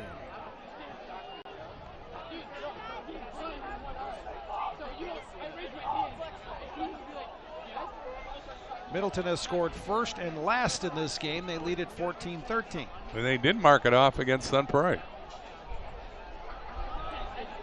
And Coach, I'm going to let you explain that. I know Coach Kaminsky's trying to get his explanation right now, and he's somewhat animated. He's not happy with the explanation that he's getting.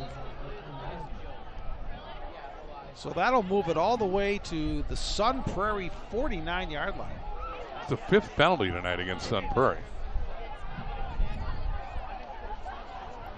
So and that one was a phantom call as far as I'm concerned. Yeah, they're going power eye look here. Here's Buckner. And he gets hidden in the wash there, and he'll gain to about the. Oh, and the ball came loose. Did the whistle blow? I don't know if the whistle blew. Sun Prairie says they've recovered it. I think one official is marking it as down. Okay. All of a sudden, the ball popped loose, and it is second down. Middleton's turned it over twice tonight. Buckner's fumbled twice. Sun Prairie's been awfully good on turnovers, including tonight. They're now plus 12 in the year in turnovers with 12 interceptions, and they hold a 20-8 edge overall in turnovers this season. One of the reasons that they've compiled a 5-2 record. Yet Sun Prairie trails despite those takeaways by one. Buckner gets chopped down just past the line of scrimmage. A third down coming up for Middleton. Bass has been the defensive coordinator here for a long time, and they've always prided themselves in being able to force turnovers. Yeah, Coach Bass is one of the really good men in our profession. Also, just a great guy to visit with. And when you know, at Edgewood, we have several kids that come from Sun Prairie. They all speak highly of Coach Bass. I always ask you guys. No Coach Bass. Yep, he's a great guy. Love Coach party, yeah, he is. Third and 4, 43-yard line. Buckner. Penalty marker down as Buckner breaks free. Boy, look at those moves. What a move. He's going to go for a touchdown, but again, a penalty marker is down. Buckner doesn't know that, but a penalty marker is down just behind the line of scrimmage. This would be worth just to watch. There's a few athletic supporters down, too. Yeah. My goodness. Buckner with a couple of unbelievable moves. I thought those were fouls. But now you see me, now you don't. Oh, wow. This was an electric move. And this is. And it's coming back. Oh, my. That was a 43-yard touchdown run. Look at this run, and unfortunately for Middleton, it's coming back. But look at these shake and bake moves. And you got to. Dominic Landfear. Oop. This is one of my pet peeves. I get it. If you watch this replay again, the tight end just buries the outside linebacker. I don't know if we're going to see it. And that's where they called the hold. And he's got him flat on his back. Right there. Yep.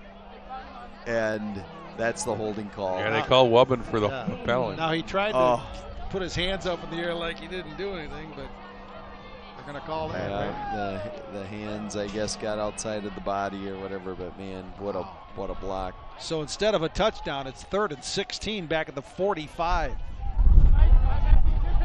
Buckner got tripped up as soon as he got the handoff. I'm telling you, that was really close to being a big play. We've seen him make that jump cut. Was that might have been Kewan Buford? Oh, it was, okay. He was in for, I suppose, Buckner had to catch his breath after I suppose, touchdown. Yeah. But, wow, that was really close to a little hop step to the left, and he had a lot of real estate to get. Instead, a big stop for Sun Prairie. He's going to get the ball back with the win. Low snap handled by Woobin. Line drive spinner. And it's going to roll inside the 25, and that's where Middleton will down it. Sun Prairie will get it back with the win, down 1 with 4:12 left, third quarter. Sun Prairie will take over 1st and 10 from their own 24. Now, there's got to be a sense of urgency here with Sun Prairie with the wind. This may be their last possession with the wind after this punt. Schaefer on the return didn't do much with it. See at the top of your screen, they'll stack Lanphier and Schaefer. Now Schaefer will come in motion toward the backfield. And he'll join Schauer behind the quarterback Stevens. They'll pitch it to Schaefer. And he'll be stopped for a loss. Right, they're just coming up with a different way to get the ball in Schaefer's hands, but Middleton was all over it. Great job rallying to the ball. This Middleton defense is really playing well here at the start of the second half.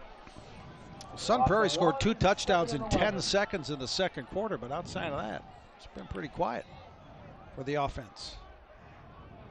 Again, they've averaged 36 points a game this year, so Middleton has done a nice job.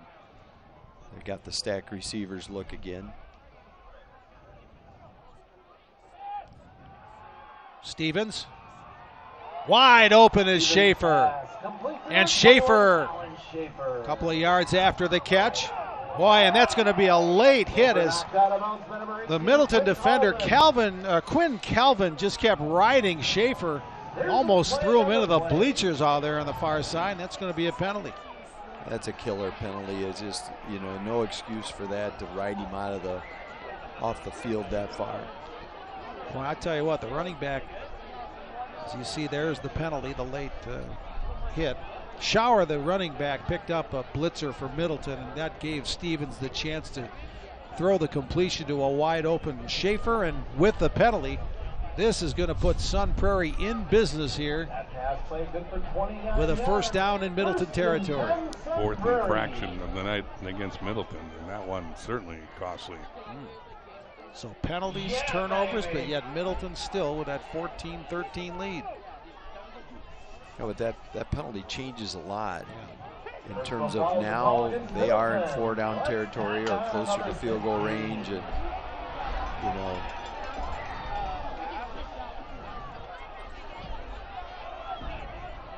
the start of the previous play was the Sun Prairie 23-yard line. After the catch and the penalty, it's going to go to the Middleton 31. Right, there was a blown coverage that, of course, Schaefer, as he does, makes the first guy miss. But like you said, it was all set up. The blitz pickup by Schaefer was huge. First down. Stevens throwing. Now he's chased out of the pocket. He'll run it. Now he'll throw it. And Schaefer caught it into double coverage. Oh, that guy's something special, isn't he? They got a flag in the area of holding. And it'll come back. Yep, holding on Sun Prairie. The coverage of Middleton was really good. It caused Schaefer to stay in the pocket and scramble, and that's what caused the hold. So it ends up being like a coverage sack. But Stevens did a great job. A little Houdini, kind of dodged the big nose tackle coming in at him, and made a great throw and an excellent catch in the weather. Of course, last year, Cooper Nelson was the #1 receiving target here in Sun Prairie. Cooper Nelson now a walk-on at the University of Wisconsin. That's opened the door for Colin Schaefer to have a big year, but that catch won't count. Called back by It's hard to find where that hold was.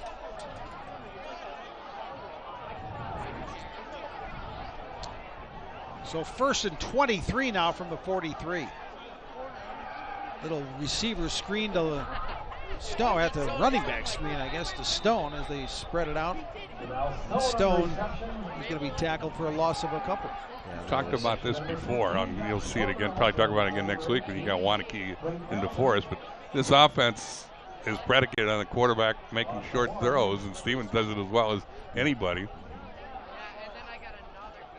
Distributes the ball well. I mean, he's got a lot of targets.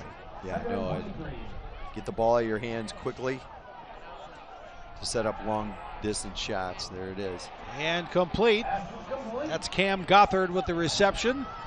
And as he tries to make more yardage, he kind of loses a yard or two. No, and that's where, you know, Coach Kaminsky is not happy the way this is being officiated, because are you going to blow the whistle and give him, okay, is he stopped right there? Why is the whistle not blown? And I think he ended up losing like 5 yards because they didn't blow the whistle. You see a Sun Prairie player saying he got a first down. Well, actually, that's the first down marker. It's going to be 3rd and 13, not 3rd and 3. Stevens. Complete to Peyton Jenkins, who caught a touchdown in the first half. And he's a little bit short. Yep.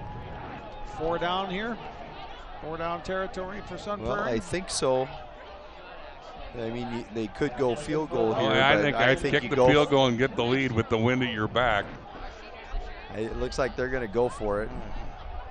It's going to be 4th and a long yard, almost 2. This is where everybody looks at the head coach. Come on now. Yeah. It should be a 41-yard field goal, but you're right. He's going to go for it here. All right. This will be an interesting call. They have not run the ball much here lately. Showers in the backfield with Stevens, or are they going to try and draw him offside? There's people upstairs with me, like me. You sure you don't want to kick the field goal and get the lead? Try and keep an eye on the back judge. Now he started the 5-second count for the snap. And they will run it. Run the play, I should say. Pass complete to the tight end Jenkins. Let's see where forward progress gets him. It's very close. It's going to be really close. There you see Gothard says it's a first down. All the Sun Prairie folks are saying first down. Well, if the spot is where the ball is, he's not happy with the spot. Of course, he's probably getting information up top. That was a terrible spot. If they measure, the chain comes from the far side all the way over here. This is going to be one big measurement. Yeah, and the time in the quarter is melting away. So here comes the long march of the chain game. It's either going to be 1st and 10 Sun Prairie, or they'll give it back to Middleton on downs. And the skills of the Sun Prairie grounds crew are put to the test. If it's turf, you know exactly if it's there or not. This is a dramatic march across the field. Yes, it is. And it is first down by a little bit. I think Brian Kaminsky's feeling better about the spot. A little bit, but it wasn't by much. Yeah, he didn't. Again, good coverage by Frugiani again. He was all over the tight end. He's made great plays tonight. Yeah. All right, minute 3 left in the 3rd quarter. Sun Prairie has it down to the 22. Again, if I'm Sun Prairie, I'm thinking of taking a shot here to try to make sure we kick off with the win. I want to definitely score. Shower. Big run to the 10. Make it the 11-yard line. Just want to make sure you get this touchdown before the end of the quarter that you can kick off with the win. That's going to be a Sun Prairie first down. Good for 11 yards. 1st and 10 Sun Prairie. Shower picks his way for a gain of 11.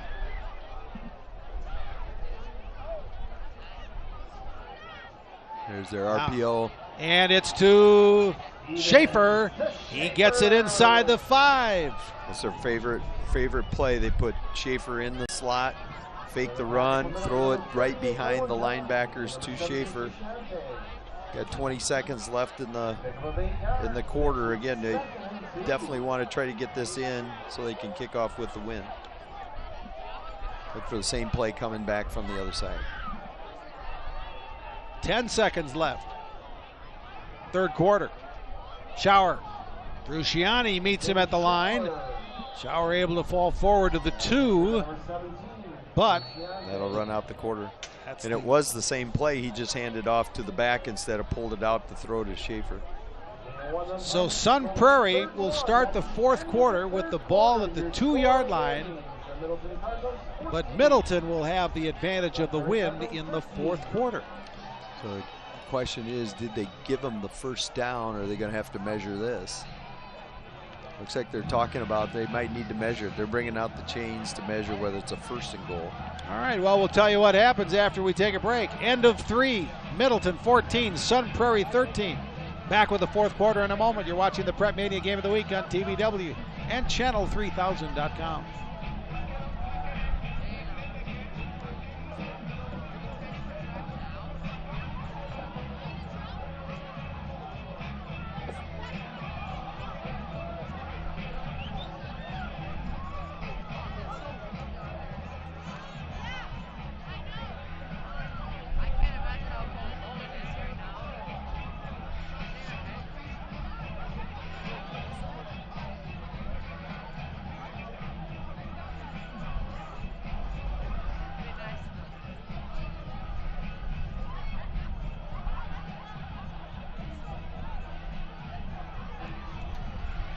Well, Sun Prairie knocking at the door to start the 4th quarter here. Middleton's leading by 1. Sun Prairie missed an extra point attempt in the first half. And that's the difference right now, but it's a 1st and goal for Sun Prairie at the 2. Schauer is very effective in this situation. He has 7 touchdown runs on the season. He knows what to do inside the 5. Let's see if number 25 gets the carry. Oh, he didn't, and the ball is fumbled by the quarterback Stevens as he was hit, and Middleton recovers. Number 8, Pavelski. They brought both outside backers. Again, Sun Prairie likes this zone and zone keep, and they brought pressure from the double edges, and they can't pick them up. And so great defensive call by Middleton. Pavelski made the hit, and Frusciani comes out of the pile with the football. Wow, what a turn of events. They've been 2 big play guys tonight. We talked about Sun Prairie's reliance on the takeaway. Middleton came in this game +5. Now they have to try and control Callion Buckner. He already has an 80-yard touchdown run in the 3rd quarter. Carson Fluno stopped him there, though, after a gain of a couple. Both teams with 2 turnovers tonight.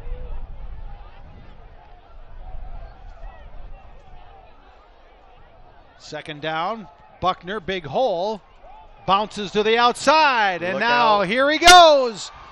One man to beat, he has the angle.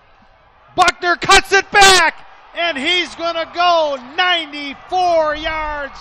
Touchdown, Middleton. No flags. Wow. He's got an 80-yarder and now a 94-yarder. They had him corralled for like 2 yards, and he made a little dip in, dip back out, and then that cutback in the open field was very impressive. Well, Landfear thought he had him nailed. He had the angle on him, and it was Buckner who cut back and went the other way. My goodness. An 80-yard run, a 94-yard run. He had a 43-yard run, but might have been the most spectacular of them all, called back. Yeah, right. We have a flag for unsportsmanlike against Middleton. So I don't know when this happened and whether it'll happen on the kickoff. It's still a touchdown. I got to believe there was some celebrating, or I don't know if taunting was the case, but it wasn't from Buckner. He was too tired to taunt. I mean, and it was at a weird spot down along the Sun Prairie sideline. Yeah, as you say, the touchdown will count. So it'll probably be administered on the kickoff would be my guess.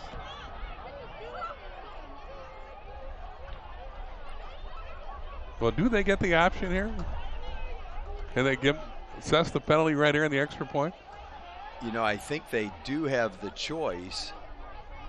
So you're up 7. Why, if you were Coach Kaminsky, would you not take the penalty here? Yeah, I would think so, because this would be a big-time challenge.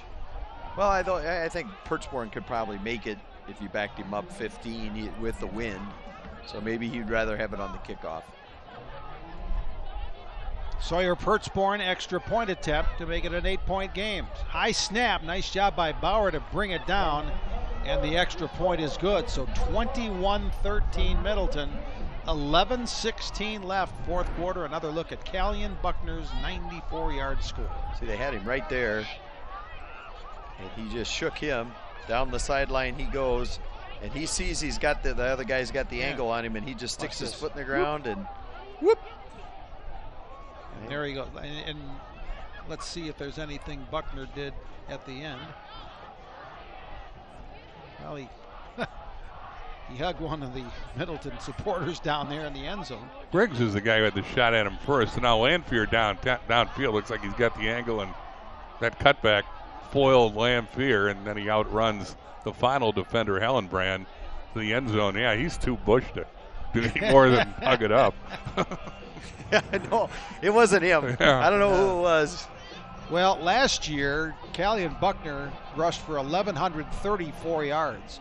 He came into tonight at 1,004, so add 80 and 94 in the touchdown runs alone. So he surpassed last year's total. He's been over 100 yards rushing every game this season. Last week against Craig, 150 yards and 3 touchdowns. Tonight, 174 on his 2 scoring I'm sure runs. he's well over 200 yards. Yeah. No, and again, What's that? super 91 for the impressive touchdown? run. Okay. And the other part that just impresses the heck out of me is how often he gets the ball and how much he gets hit to be able to keep bouncing back week after week. Yeah, because he's not the biggest of backs. And the people hitting him are big. Yeah. Now calling it 91 yards on the touchdown run, 91 for Buckner. Now here's the Sun Prairie return. Schaefer. And he can't quite get to the 40. Still plenty of time for Sun Prairie, 11:06, but man, it seems like forever since they scored. 9:39 left, second quarter were their last points. Well, they have firepower that they can do this, but you know, at the same time, a big chunk of that last drive was Middleton helping them with a penalty. So Middleton's played really good defense here the third quarter in particular. 38-yard line is where they spot it. Stevens. Well defended. And a penalty. Wow. Penalty. Kewan Buford knocked it away from Cam Gothard, but then the flag came flying. Well, to the naked eye, it looked like a really good defensive play. Now maybe we'll see a replay that'll show us that he had his hand on his back or whatever. Or maybe it'll be like Sunday and nobody knows what pass interference is. Yeah. I think we're all getting confused about pass interference now after. You just can't see a. Boy, the guy in the white's going for the ball. Buford runs right for the ball as the receiver. No, it's. I mean, there had to be a hand on the back. It's obvious the NFL head coaches don't know what pass interference is because their appeals have gone. Yep. On deaf ear, falling on deaf ears. Sun Prairie into Middleton territory at the 48. Pass outside for Schaefer, and boy, Stevens put that one on the money to the 39. Great. Again, I can't emphasize how difficult it is to stop Schaefer in the open field, and Stormer right there, no yards after catch. 7th catch of the night for Schaefer, according to our friend John Mason at the State Journal. Stormer on the tackle for Middleton. Stevens looks to throw again, has his man open. That's the tight end Jenkins. Peyton Jenkins inside the 20. Jenkins having a good night. I think that's his 3rd catch. He only had 7 all year coming into the night, but got his first touchdown reception of the year and been a favorite target of Stevens. 6'1", 185-pound junior, number 5, Peyton Jenkins. Gain of 19 down to the 20. Sun Prairie putting together a nice drive with the help of a penalty. Stevens stands tall, now flushed out right, throws end zone and overshot Cam Gothard. Got another flag down in the area where you would expect offensive holding. And it is.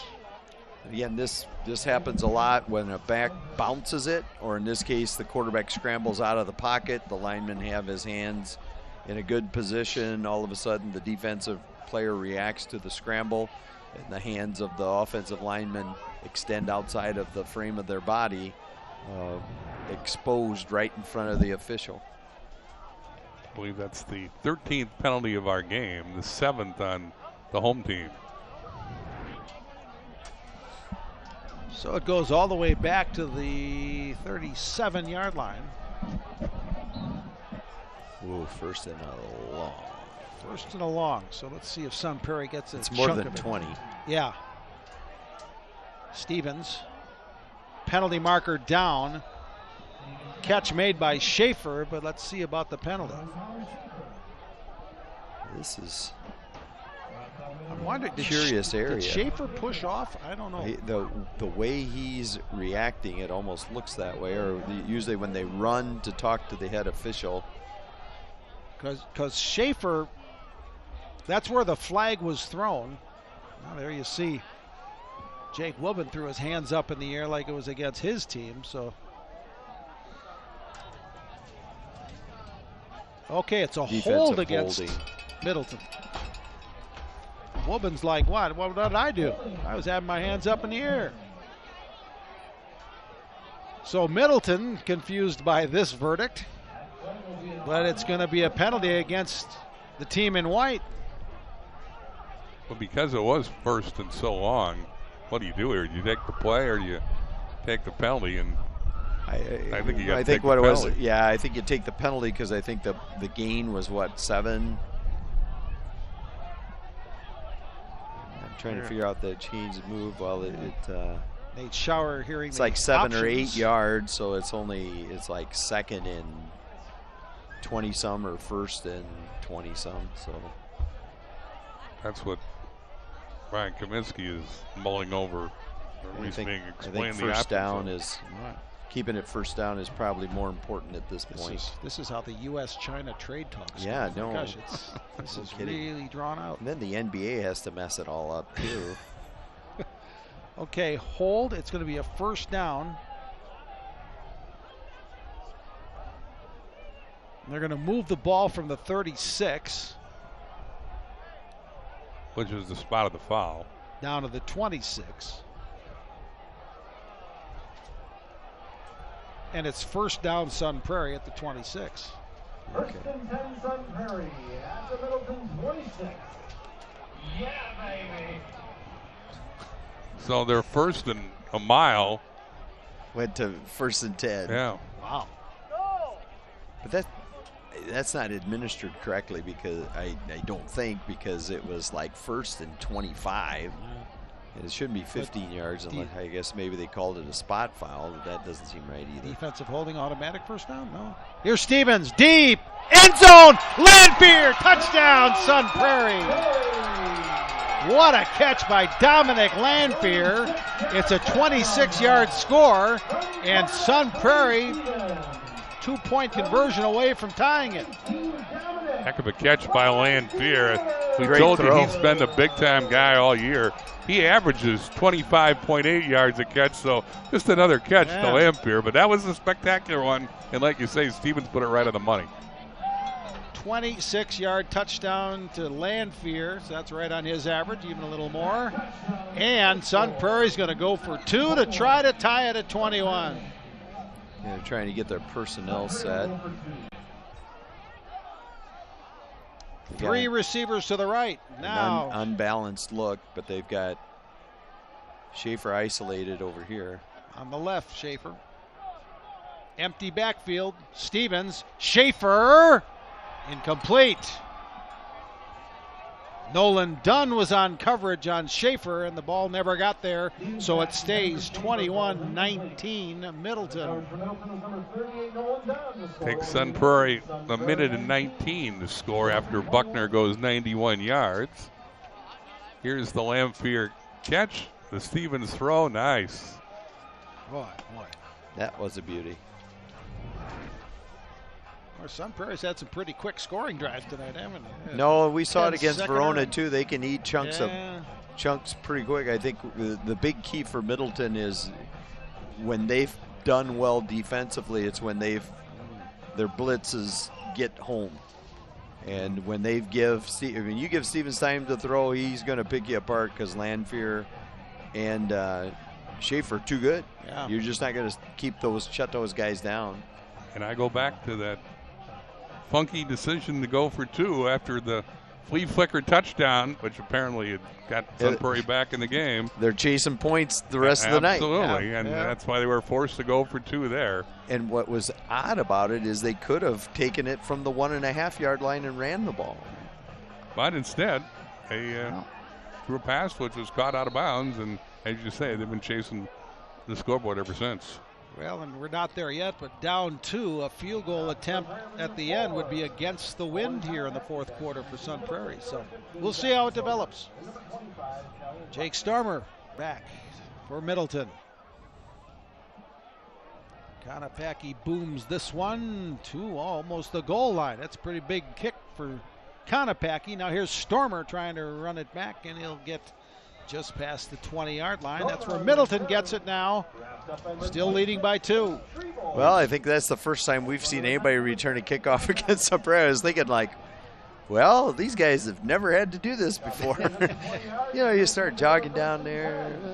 And Stormer almost slipped and his knee hit at the 1-yard line. Yeah, that was close, wasn't it? Again, the turf been wet by rains all week, and we've seen it come into play there. Middleton kind of dodged a bad break there. Sun Prairie quarterback Brady Stevens, 3 touchdown passes for the 2nd straight week. Now Sun Prairie's task is to try and slow down number 25, Callion Buckner, and that time they do after a gain of about 3.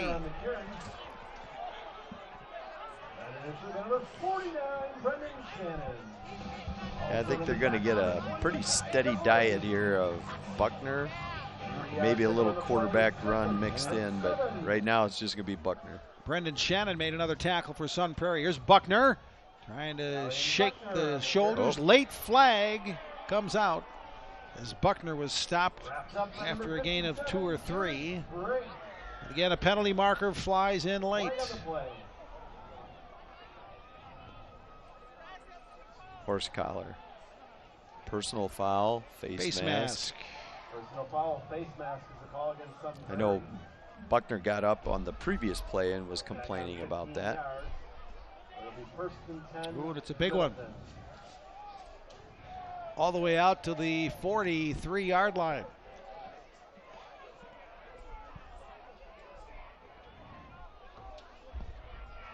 So Middleton on the move out to the Cardinals 43. Big boys ahead of Buckner again. Here's 25 on the carry. Spun down by Briggs. And they might have the wind at their back, but they don't care. They've got 25 and that big old line up front. And that was they displaced the front there, didn't they, bro? Yeah. Middleton has thrown 3 passes all night. Well, they're going to their power eye look now. Buckner again. First down and more. Hang on to that football. We saw it exposed there for just a second, but Buckner does hold on, and now let's see. He's getting up slowly. He's grabbing onto his face mask, and his Callion Buckner nicked up. He's still down. Well, he's asking to get picked up. Hopefully he's just exhausted. Needs oxygen. See if we can see anything here at the end. Cardinal football sponsors B. Marchese Incorporated, wholesale fruits, vegetables. Took a big hit. Who took a later hit there by Backus. Don't be surprised if we see a little. There's a little extracurricular activity there towards the end that I don't think he appreciated. So Buckner on the sideline appears to be okay. Let's give some love though to Taylor Simmons, 54, and big. You mentioned the big center, Clay Craker earlier, Zach Mayhew, Luke McChrystal. They're the guys that have done a lot of the heavy lifting for Buckner, who's certainly been the star tonight. Here's Kewan Buford, and look at Buford explode into the secondary. 20, 15 before he's knocked out of bounds. Well, that's a pretty good option if Buckner's not around. As fresh legs. Kewan Buford, a senior, gets a big carry. He's quick too. Breaks the tackle there, speeds down the sideline. How many passes has Teff completed tonight? Oh, that don't matter. Not 0, many. I believe. Has he? See if John has Teff completed a pass tonight for Middleton? 1. I guess I should have remembered that. It would stand out, you'd think. They're all the way down to the 13. Ooh, bobbled snap. Still Buford running. Wow, he plowed into, I think that was Lanphier for Sun Prairie. And they put big 54 Simmons in the backfield, 220 pounds. Those big guys up front. There's some beef coming at you. Look at that. Holy smokes. Well, Lanphier stood right in there and took the punishment of Buford. Buford still in the backfield for Middleton. One more carry for number 23. Bounces outside left into the end zone. Touchdown Middleton. That was impressive. Kewan Buford. Now this extra point is huge because this could make it a 2-score game. Right now it's 8 points, which means the touchdown 2-point conversion puts it at tie. 27-19. So this pushes this extra point would push it to a 2-score game. Well, good to see Buckner celebrating with Buford. That should mean that we haven't seen the last of Callie and Buckner tonight, but again, his understudy, Kewan Buford, scoring for Middleton. Now here's Perchborn with that all-important extra point attempt. Sun Prairie jumped before the snap.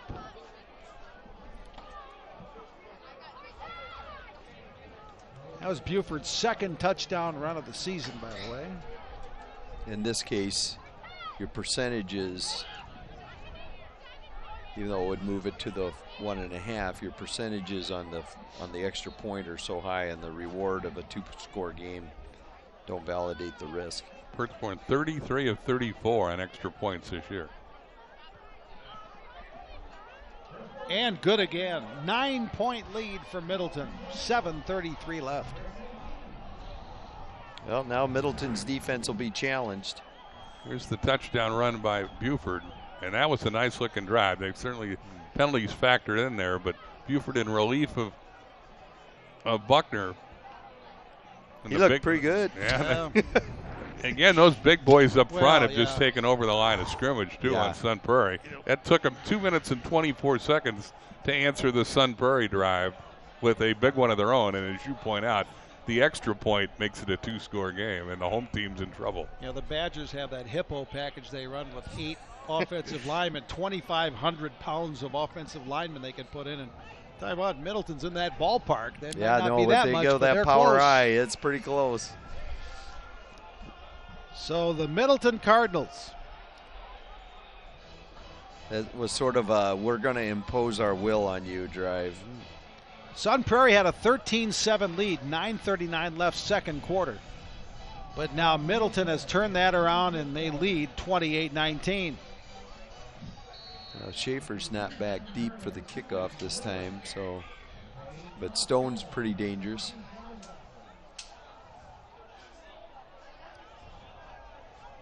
See how deep Perchborn can kick this one. Konopacki has consistently kicked it past the end zone from this direction, but this is going to be Stone taking it at his own 2-yard line. Stone lightning quick, but he's slowed up and snowed under just past the 25. So that's where Sun Prairie starts out, and boy, it almost is a must-score drive here with 7:23 left in the game. Yeah, but Sun Prairie's pretty explosive. They can really get it in chunks. It'll be very interesting to see how Middleton plays this defensively. To me, their best answer, it looks like they're playing kind of a nickel or dime package, but their best answer has been put pressure on the quarterback, Stevens. It only took Sun Prairie a minute 19 to score on their last drive. They need 2 scores here. And the pass is a pop-up, intercepted by Middleton. That's Marquez Winters with the pick. And the longer they delay, the further receivers get and thrown against the wind. That one got hung up in the wind a little bit. He didn't have him as open. It didn't come out of his hand as clean as he would have liked. 6th interception of the year for Middleton. As you say, this one was just a pop-up. Winters almost could have called for a fair catch here. And he didn't get his feet set. You know, when he gets his feet set and throws, he's super accurate. The ball comes out really nice. He just didn't get it happen there. I think we're going to see a heavy dose of Mr. Buckner. I would think so. He's back in. That's only the 5th interception Stevens has thrown this year in about 150 passes. Here is Buckner, met at the line and driven back. So again, Tim Bass's defense, which has caused a lot of takeaways this year, needs a turnover right now. Dom Backus on the last stop of Buckner. No gain on the play, 2nd and 10. Clock continues to roll under 7 minutes. And Middleton will be in no hurry on this offensive possession. They can get a couple first downs. I'm anxious to see. Yep, he is going to look at the official. Yeah. Boy, look at wait. Look at all the black shirts up by the line of scrimmage. Buckner, nowhere to go that time. He still snapped it about 5 seconds before he needed to. He saw the referee signal the 10. Buckner must be having a little ankle. Well, he was trying to sell it that somebody stepped on him or kicked him or something in that pile, so nothing doing. Hey, he really doesn't like to get hit. How about a little play action and send the tight end deep here? What do you think? Bart Starr did that all the time. Yeah, Remember that? No, I really don't think we're going to see that here. Look, I say, there's number 9, Sam Anglin, tight end. They did sub people out, so Here they're we going to go to a more traditional set. Okay, Michael Gustafson. But I would be in the kind of shock. I think we're going to see a quarterback run here. Yeah. Yep. Timeout, Middleton. I think there was a little bit of confusion, but if I was Coach Perchborn, I would try to let a little more clock run off. I think he had about 20 seconds left before he took that timeout. You just want to try and milk as much clock off this as you can, because Sun Prairie is pretty explosive and has that capability. Talked about the rivalry. Middleton certainly recalls that Sun Prairie ended their season a year ago. The Cardinals of Sun Prairie beat the Cardinals of Middleton 42-36 in level 1 of the playoffs.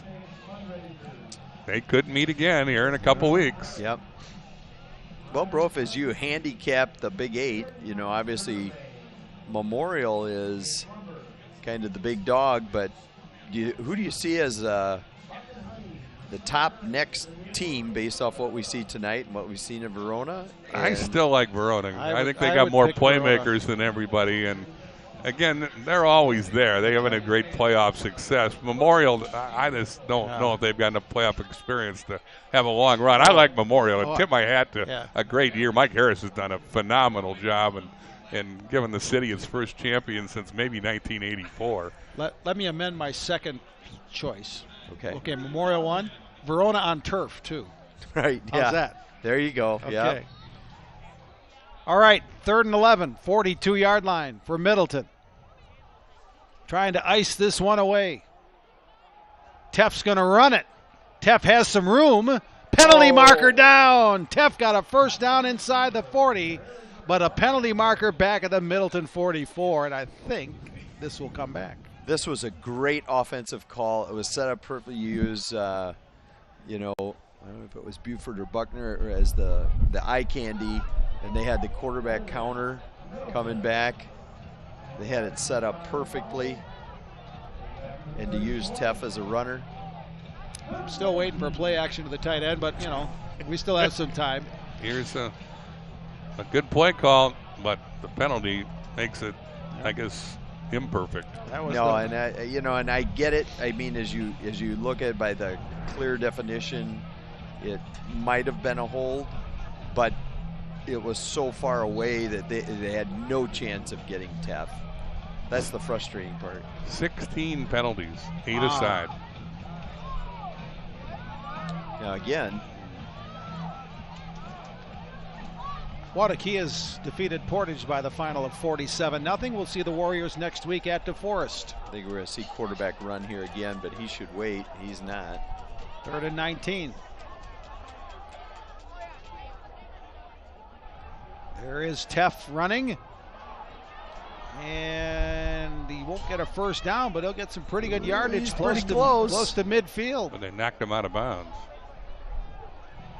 And so the clock will stop, I do believe. Yep. And that was 35 seconds. It's a little thing. It's a little thing, but in my mind, it's a big thing. That he lost probably 10 to 15 seconds by not looking at the official and waiting for that. Yeah. And he lost another. Well, that's odd. Now, if they must have ruled him not out of bounds because they're calling timeout. Because I was going to say that he lost another 35 to 40. So it'll be 4th and 4 at the 49 when play resumes. And if I could hijack the telecast for a second, because I don't know if we're going to do it. It's the last game I'm going to be doing with you guys this year. Last game I'll be doing with Jay, probably at Channel 3000. I just want to thank him and everybody at Channel 3000. Tom Beer and started the project, and Colin Benedict's kept it up, and Mr. Keller out there, Brian Burns, all the big shots at Channel 3 have been great. Wes Larson, Mike Young have been with us on our crew along the way for 13 years. And I can't say enough about my partner. Jay Wilson's a pro. I tell you what. You guys know it if you listen to him every Friday. But his enthusiasm and passion for high school sports is unprecedented in this market. And you've made it a lot of fun, not just for me, but for everybody that listens in. And I think, Al, you can speak for yourself, but for John Boyle and Jeff Sauer, all your partners over the years as we've done basketball and hockey, thank you much. Well, it's been fantastic, and we'll see where it goes from here. But I'll tell you what, I've enjoyed every minute of the game of the week. Thanks to you guys, too. Woodman fumbled the snap. And let's see if Schaefer's going to try to return it. He will. Uh-oh. Keep hang on that football there, number 21. He does, and Sun Prairie will get it back about the 12. Well, they corralled him. The game of the week has been the best experience I've had in 39 years of doing this. Really? And it's been so much fun. Everybody, all the athletic directors. There's a penalty marker, by the way, down at the what Middleton play would 11. be complete without a penalty Well, marker? that's right. Yeah, tonight especially. Got to get guys on TV, I guess. But it's been the whole project has been so well received, and the athletic directors have been so cooperative, and the head coaches providing information, and the athletic departments and the athletic department secretaries getting us rosters and things like that. A lot of things that people will never realize. Just a big thank you to all those people for their support too. All right, look out. Stevens in trouble. He escapes. Now he has a little running room, and he runs out of time, as that's a stop by Nolan Dunn, the linebacker for Middleton. Yeah, and one of the really neat things for me doing the game of the week is being with you guys and seeing the coaches and the ADs, and you don't realize how much fun it is just to see people and how thrilled they are to see, especially you, Jake, coming into town. Let's face it, you've been the face of the Madison High School sports scene for many years, and everybody recognizes that. That's awesome. Now the face is a little wrinkled, so I got to step aside. Here's 2nd down and 8 for Sun Prairie. Stevens throws, pass incomplete. Yeah, that one was coming in hot. He put a little extra mustard on it, but it's trying to cut through that wind, but it makes it also hard to catch. Quick scoring update from up north. A final: Stratford 6, Edgar 0. Stratford has still not allowed a point. That's amazing. This season. All season they've shut out every team. Man. And that is a big rivalry game. 3rd and 8. Stevens steps up, throws. Schaefer incomplete. He was out of bounds. Again, what an amazing catch, right? Tiptoed along the sideline, hands extended in this cold weather to snag a ball like that. And I don't think they let him use stickum like they did back in the day. I don't think so. In throwing out my bouquets earlier, I shouldn't have forgot Tim Kinneck and Tim Eichhorst to rush me to you. And Kelly Eichhorst too, right? Yeah. But to all those guys, and especially to you, Jay, thanks much. We got a good one here to go on my last game. Yeah, and I tell you, Jim Abraham and Derek Dombrowski run the truck for News 3 Now to send it back to the station. And really everybody. I mean, it takes a village, as they say, and we've had a blast. 4th and 8. Last chance for Sun Prairie, and it's complete to Lanphier. And that's going to be a Cardinals first down to keep their hopes alive. Now this was just really an outstanding throw and route. And it's just like from a coaching standpoint, you know, in a pressure situation like that was just a beautiful play. Receiver turns around, ball's halfway there. Sun Prairie won't go away, but they got to score quick. Yep. And score twice. Stevens, look out. Down he goes. That was 48. That's Mason Engline. Engline. Haven't called his name much, but he makes a big defensive play here. Sun Prairie has to get going in a hurry. Yeah, Pavelski kind of collapsed the pocket and forced him to step up, and that allowed him to be able to corral and come off. Here comes more edge pressure. And sacked. That time it's Nolan Franzen first on the scene. Yeah, I came over here tonight really interested to see the progress that Middleton had made over the last 3 weeks. They played 3 of the bottom feeders of the Big 8, and this was their first chance to come back and play a really good top-tier Big 8 team, and man, they've answered the bell tonight. They have.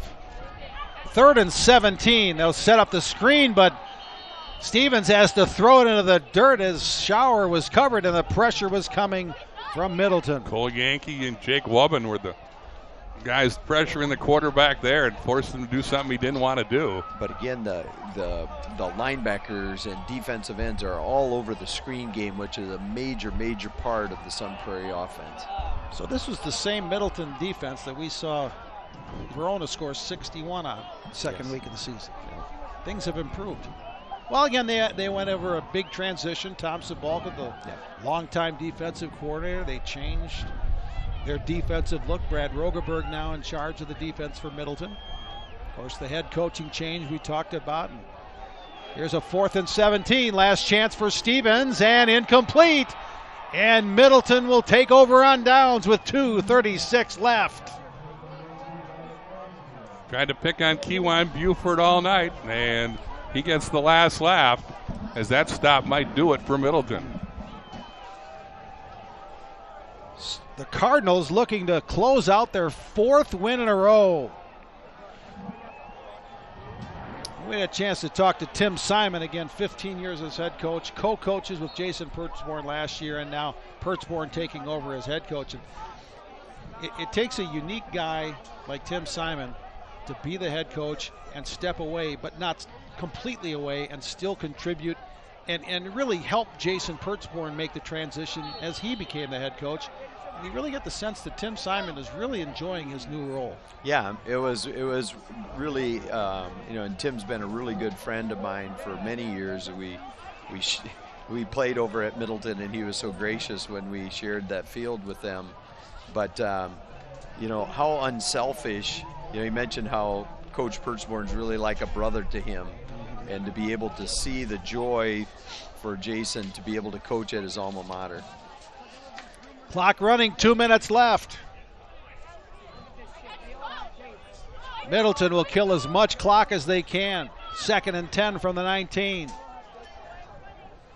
Buckner stopped. You got to think Sun Prairie's going to stop the clock here, wouldn't it? I would. Well, they're not going to, apparently. Right now, they're not going to. I would be trying to stop it. It's and 3rd and 11. Back or try to force a, you know, in my mind, I'd be thinking, well, maybe we can bait them into trying to kick a field goal, block the field goal. But 3rd and long, but Middleton really doesn't care. The clock is the important thing. Right. I think they're going to turn around and hand it off to Buckner again. Just waiting for the count to go. The count's going. He's draining it out pretty good right now. Boy, would play action at the tight end work here. Holy smokes. Yeah, and we're going to have a timeout Middleton before the snap. I think somebody was telling them up top they wanted the tight end seam on this. Yeah, right. Yeah, I'm sure that's what's going on. Yeah. Middleton finishes up at home next week against La Follette. La Follette can really mess up the Big 8 standings if they could win at Brighton Box Stadium. And Sun Prairie will close out Ashley Field right here next week against Madison West.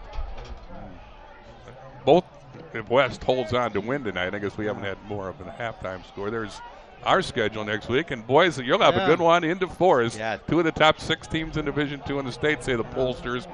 And that's a great rivalry anytime, but that's really a big game this year. I got to thank Brof now. I tell you what, we've been doing a lot of games for a long time. We once did 5 games, the Bob and Ray's Amico Classic and UW Stout.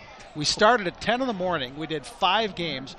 We couldn't feel our feet by the end because we were outside. It was so cold. But I tell you what, you work with a guy for a long time, you know it's like coaching. Yes. You work with someone, he knows what I'm going to say before I say it. And I tell you what, it's such great fun. We'll still do some things, I think, down the road with state track and that sort of thing. Well, I hope we're going to do football together next month at Camp Randall, all 3 of us. So look for us on Fox Sports Wisconsin. Well, and thanks for your help in making the game of the week what it's been for all these years. Well, you've made it a joy. Yeah, likewise. Okay, 3rd and 11. 1 minute left. And this is Buford. Buford's going to get his 2nd score of the night. 20 yards, another touchdown on the ground for Middleton. Buford's kind of developed into a nice, change of pace here. He's as many miles as Buckner's put on. Man, Buford really has speed that when he sees it, he really goes. Impressive win tonight for Middleton. I tell you what, the headlines are, and rightfully so, are going to be Callion, Buckner, Kewan, Buford. How about the big uns up front? Luke McChrystal is the left guard or left tackle. Taylor Simmons is the left guard. Clay Craker's the center. Billy Johnson's the right guard, and Zach Mayhew the right tackle. That front line for Middleton. Their tight end is Sam Engler, who still hasn't caught a pass tonight. But it's 35-19 Middleton, and the Cardinals are sniffing 4 straight wins. I got to think they got to be close to 350 total yards in rushing. Yep. And they completed 1 pass, so they might be even higher than that. And there's the latest touchdown by Buford, the understudy to Buckner. And again, those big hogs up front just outplayed their counterparts in black. And although that tight end didn't get his seam route that you were begging for, Sam Engler did a great job of blocking, along with the fullback, Benjamin Lickfield. So if you remember the end of the first half, they really struggled with some shotgun snaps, and they came out the second half, went under center. Good old-fashioned Middleton football. So Middleton's won 4 in a row. Again, they got embarrassed by Verona. There's no other way to put it. They gave up over 700 yards that night. Verona beat them 61-35. They got beat by Memorial 28-11, the only other loss since. And they will be, they're peaking at the right time of the year. And as you said at the top, the winner of this game can go in those seeding meetings next week with a little swagger. Pretty good argument that they ought to be the top seed in this area behind Madison Memorial. Now, something a little bit different I was just reading today is they're looking at a computerized seeding system. And it's going to happen next year, and they're going to let the coaches seed it this year and then kind of do a trial of what the computer would have said. So it's going to be very interesting. But next week what will happen, we'll explain it right after the kickoff here. Little roller is going to be smothered there. That's Jenkins, who has a touchdown reception tonight. So if you want to check out projections, wisports.net is very, very accurate. Travis Wilson does a phenomenal job of following the WIA and how everything's going to shake out. So even on his Twitter, he'll update teams that have had ineligible situations that have changed it. The pairings or the field will be set by midnight probably, and that'll be put out. Got a little run here to the outside. Number 2 for Sun Prairie. Ethan Woodward on the carry. So the pairings will come out usually around midnight as far as the placements in divisions. And Travis will have all the projections on earlier this week, probably Monday or Tuesday. The actual groupings will be out at around 2 a.m. and then the coaches will report and do the seating, and the actual pairings won't come out until Saturday afternoon probably. That's next week. Yes. Second down, another carry for Woodard. And he's going the wrong way. Aren't there going to be a few dyed-in-the-wool coaches that are going to go kicking and screaming into the computer-generated world of I'm seating? very fascinated to see how that's going to go, but I saw today on Twitter the plan that they pushed it back to use the computers in 2020. Okay. Because they want to do a projection Sure. on the field so they could take a look and see how different it is than the coaches. Okay. So here's one of the rubs with the groupings and the seedings. So as an example, there's probably going to be 6 teams out of the Big 8. And so that if they keep them all in the same grouping, which they've done sometimes, 2 teams are going to come. Well, there's this thing called collusion within the Big 8. It's really hard to get a high seed when the Big 8 schools are kind of working together. Well, that's the end of the game. Middleton wins it 35-19, and fittingly, Callion Buckner is the guy that leads the Cardinals in the handshake line. He had a couple of huge touchdown runs, 80 yards, 91 yards, and Middleton really did it on the ground tonight to win here in Sun Prairie. It just run right down Sun Prairie's throat. 3 fourth-quarter touchdowns. We should give hats off to Kewan Buford with 2 fourth-quarter scores as well. But the running game, they only threw 3 passes all night. Puts Middleton in the second place solidly, and Sun Prairie with 3 losses heading into the last week of the year.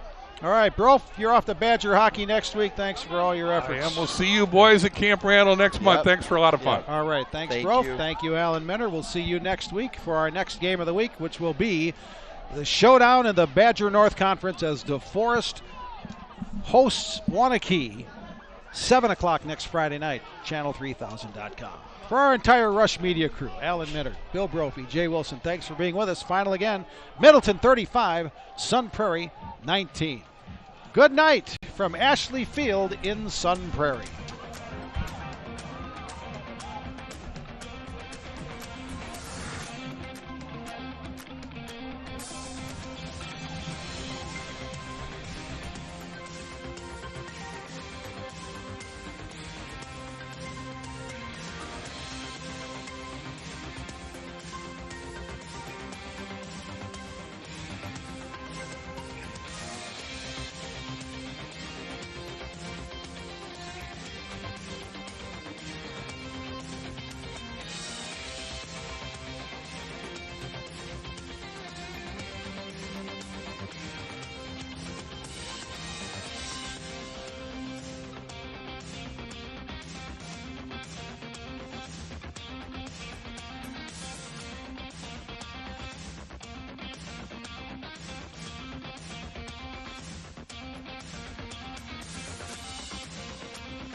Tonight. Oh, yeah, for sure. Okay. Middleton with a big win at Sun Prairie. Callion Bucker had a huge night. 2 long touchdown runs. What's it like to run behind all those big dudes in front of you? To be honest, it's fantastic. I mean, I love it. Whenever I get the chance to it, I take as much as I can, 100% each play. Can you take us through those long touchdown runs? What do you see and what are you thinking? Daylight. All I saw was daylight. Took off. My linemen did everything they needed to do. I give everything to them. 100% credit to them. This team has now won 4 in a row. What's been the difference the last few weeks? To be honest, everything. We took all of our losses. We took everything in. We just built off of that. Everything. We got prepared for Sun Prairie, came out here and executed everything. That's a big road win. Middleton goes to 6-2 on the season.